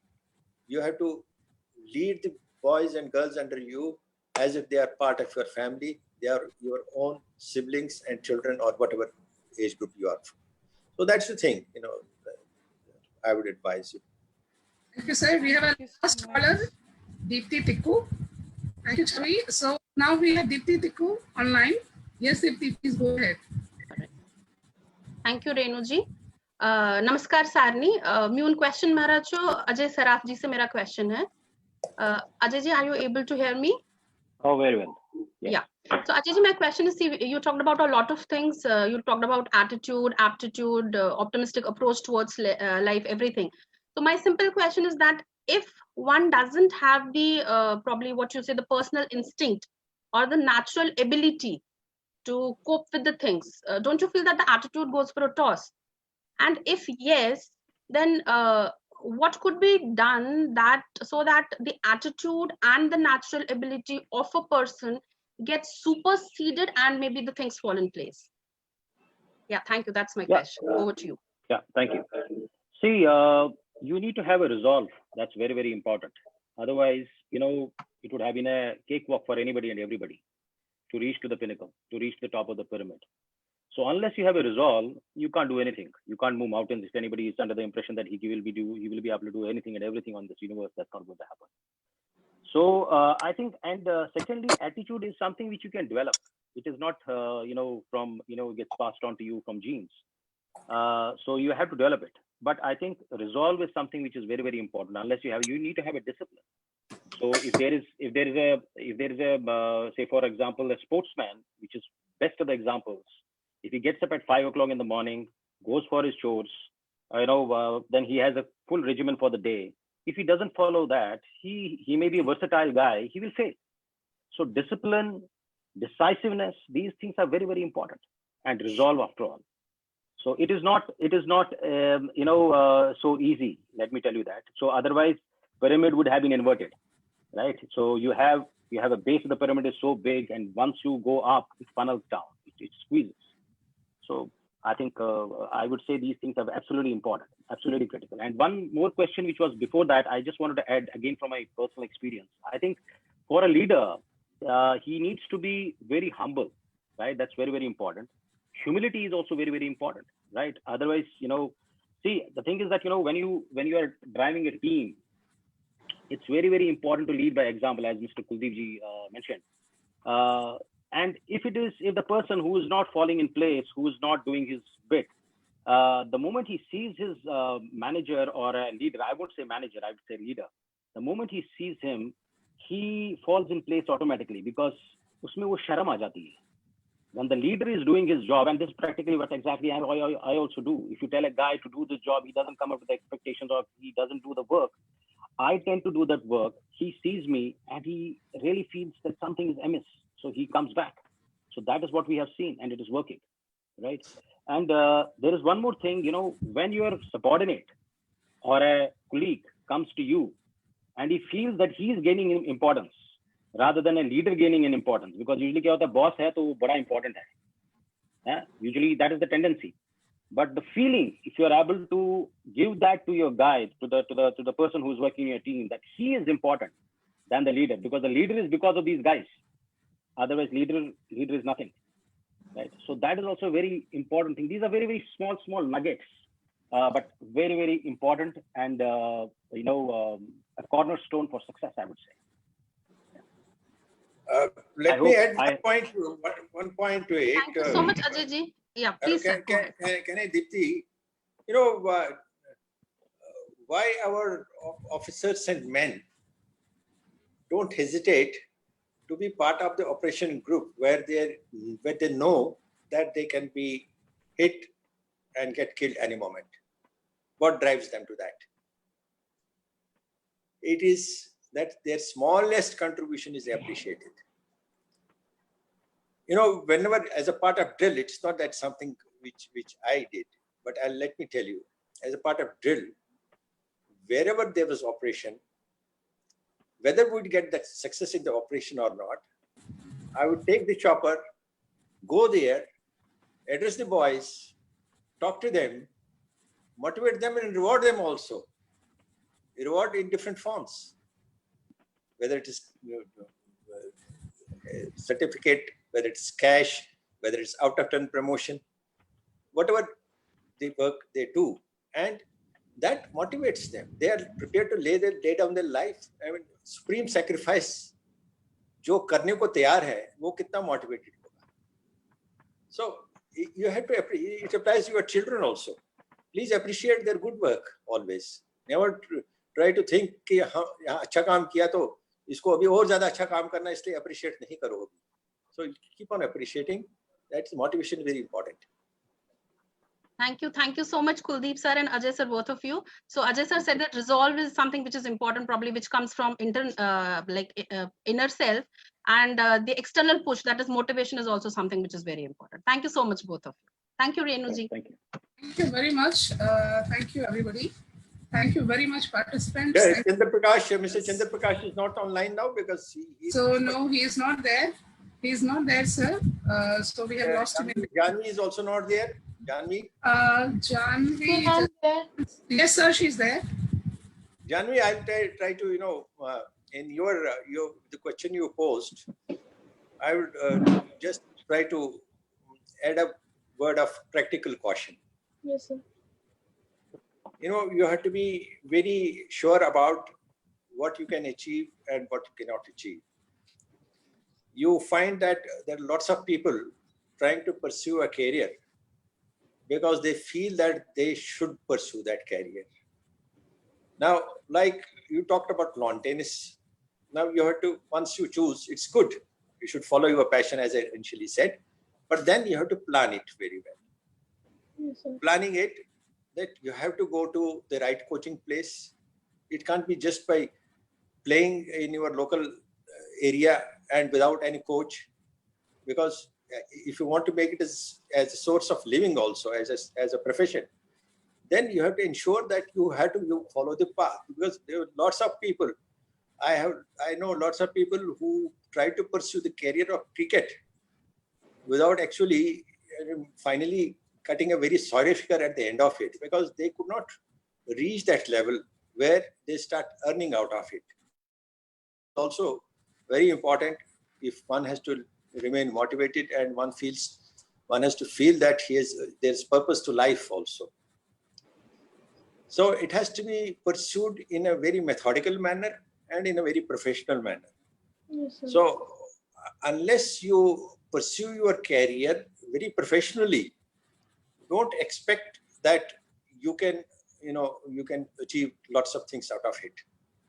So if you pursue lawn tennis, and then go to the right place for coaching. Yes, sir. There, at least get advice from them whether you are made for it or not. Whether you can, yes. Don't go by just your choice only. So it has to be practical considerations are also very important. There are lots of people wanting to go to Bollywood. Finally how they land up, where they finish. They don't make it. So it is not only desire; it has to be sort of practical. You have to take it to the end in a very professional and methodical manner. Yes, sir. Yeah, I'm going to the academy, which is quite far from my home, and everything there is very professional. So yeah, I am thinking about it in a very serious way. I'm taking it in a very Janvi, serious यहाँ तो सानिया मिर्जा एक पैदा हुई. Yes, If you sir. want to make a career out of it, then the only place is US, and a good coaching place in US. Yes, to be sure about it. Now you have to finally plan that way. Not that your Indian coaching will not be, that may be good for initial stages, but not for later stages. And so right now, like in India, it's this game lawn tennis is very expensive. So in the future, like in India, will it be cost effective? Yeah, these sorts of things, you have to be prepared for expenses also. Like if somebody wants to be pilot, he has to be prepared for paying that fees also for getting trained as a pilot. Yes, sir. That way there are no shortcuts to this. I mean, in India you'll get cheap coaching, but that will not do if you have to make profession out of it. You have to go to the right place for that. Yes, okay, sir. And then get an assessment there also. Yeah. And if you find after due assessment that you are made for it, pursue it. But if you find at some point of time there that you are not made for it, then ensure that you switch over to next best passion you have. Yes, sir. Right now, I'm also like playing ITA, which is like All India Tennis Association. So yeah, it's kind of like my assessment. I go to like tournaments like each month. So yeah, then I realize my mistakes and I'm taking it in a very serious way. And incidentally, Sania Mirza and many others, hundreds of others took coaching in US and other places. उनमें से भी सानिया मिर्जा ही आ गई फिर. बाकी तो एक आ गए कुछ मेल्स में आ गए कुछ. Vijay Amritraj आ गया. Also Ankita Rana. You had Leander P.S. Those were good examples. They made good living out of it. They earned a lot, and it was a huge hit. Not only money, they got famous also. That's what one wants. So उस level पे जाना है तो फिर अच्छी तरह से pursue कर लेना फिर उसी हिसाब से. Shortcut नहीं करना है कुछ. Okay, thank you, sir. Kuldeep ji, thank you, Janvi. So I would like to make a small announcement here that on 22nd means today, Shukrawar, Tamboch is Gen X Stalkers Month, Miss Anshu Kak, US and US Fed such global Vice President IBM. So Tamdo Sonia program attend. She will be one of the speakers here. The participant, the speaker choice Tamdo, Mr. Rahul Bhatt. In the Indian Foreign Services Ministry, the posted in Hong Kong governments. So Tim Karan Tamdo is joined. So Mr. request Sarni ki Tamdo 22nd May Shaman 7 baje Karan Tim bait Dwar login. So jo sorry message participant repented the Karo Tamdo Gen X talk Dwar share. So in the meantime, thank you everyone. Thank you Sarni. Thank you very much to Jkvm team, to the speakers. And to the participants. In the emotion Yatman Shamulik Karu, the program was successful. But Kari mic hand over to Mr. Sanjay Ganju for his last words. Sanjay ji, are you there? in there. Oh, yes, sir. Please go ahead. I was not expecting, though you should have closed it because time is already over. Yes. But I would like to, say a couple of things. One to Janvi, that once one of my friends, मेरा दोस्त है, his son was very particular that he wants to go for football as a career. So he was in a double mind whether I should send him, because the son was insisting that I will go to Spain to some academy though he was in 8th and 9th. So then I asked him, what is how passionate is he? He says, he is passionate. What schedule does he follow? He said, no, he gets up at around 4:30 in the morning, goes to the field, hits the field,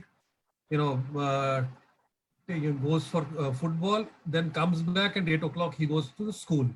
So that was the schedule of that small, young boy who was, I think, in 8th or 9th. So it is important to be passionate about what you are doing. If you have that kind of passion, that you are not only observing the game which you are interested in, you are not only interested in, maybe watching it, but you are actually doing, practice sessions, that too 4 o'clock in the morning, and you hit the field and, do practices, then only you will be able to find your mentors, you will be able to find your coaches, you will be able to make it as a career. So that is number one. I think Mr. Chandra Prakash has had a point that his kids are in a middle of something where their career has hit a bit of, and they don't have mentors in Jammu. So I suggest that if they are sincere and focused in what they are going to do, they will surely look for their mentors also themselves. But in case they need some assistance, I am sure Khoda Sahab and other such important community members based out of Jammu will be able to guide them, help them, and mentor them and groom them in such a way so that they find a better career path. So having said that, I am extremely grateful to Kuldeep Khoda Sahab. Ajay ji is a good friend. Kuldeep ji, you have been kind to Jammu Kashmir Vichar Manch in past also. And grateful for your time, spending time. Sir, we had around 60 people on the Zoom, and another 60 people they were watching from Facebook. So I'm sure people will be watching it later also, since it will be on Facebook as well as YouTube. And I got a offline feedback through chat and WhatsApp that the people have enjoyed this session. They have taken some takeaways from your inputs. They have taken some guidance from what you, both of you have said. I'm sure it will help them in making their decisions in future. It will enlighten them and make them more wiser. Thank you, sir, once again. And I will request Renuji and Vinodji to please, close the meeting. I thank Vinodji, Renuji, Anjana ji, and Pami ji, those who have been, organizing this session, doing a lot of work in terms of promoting this among kids and other youngsters so that they can participate. Thanks once again, and see you again on 22nd with some important speakers, as Renuji has already mentioned. Thank you. Thank you very much. Thank you very much. Thanks a lot. Thank you. Yes, over to you, Khoda. Vinodji.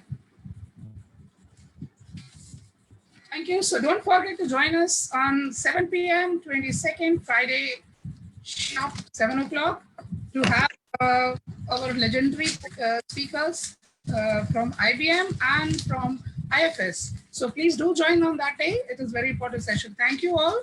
Thanks for your time. Thank you. Thank you, everyone. Bye-bye. Have a great Sunday. Have a great Sunday. Please enjoy yourself. Thank you. Bye.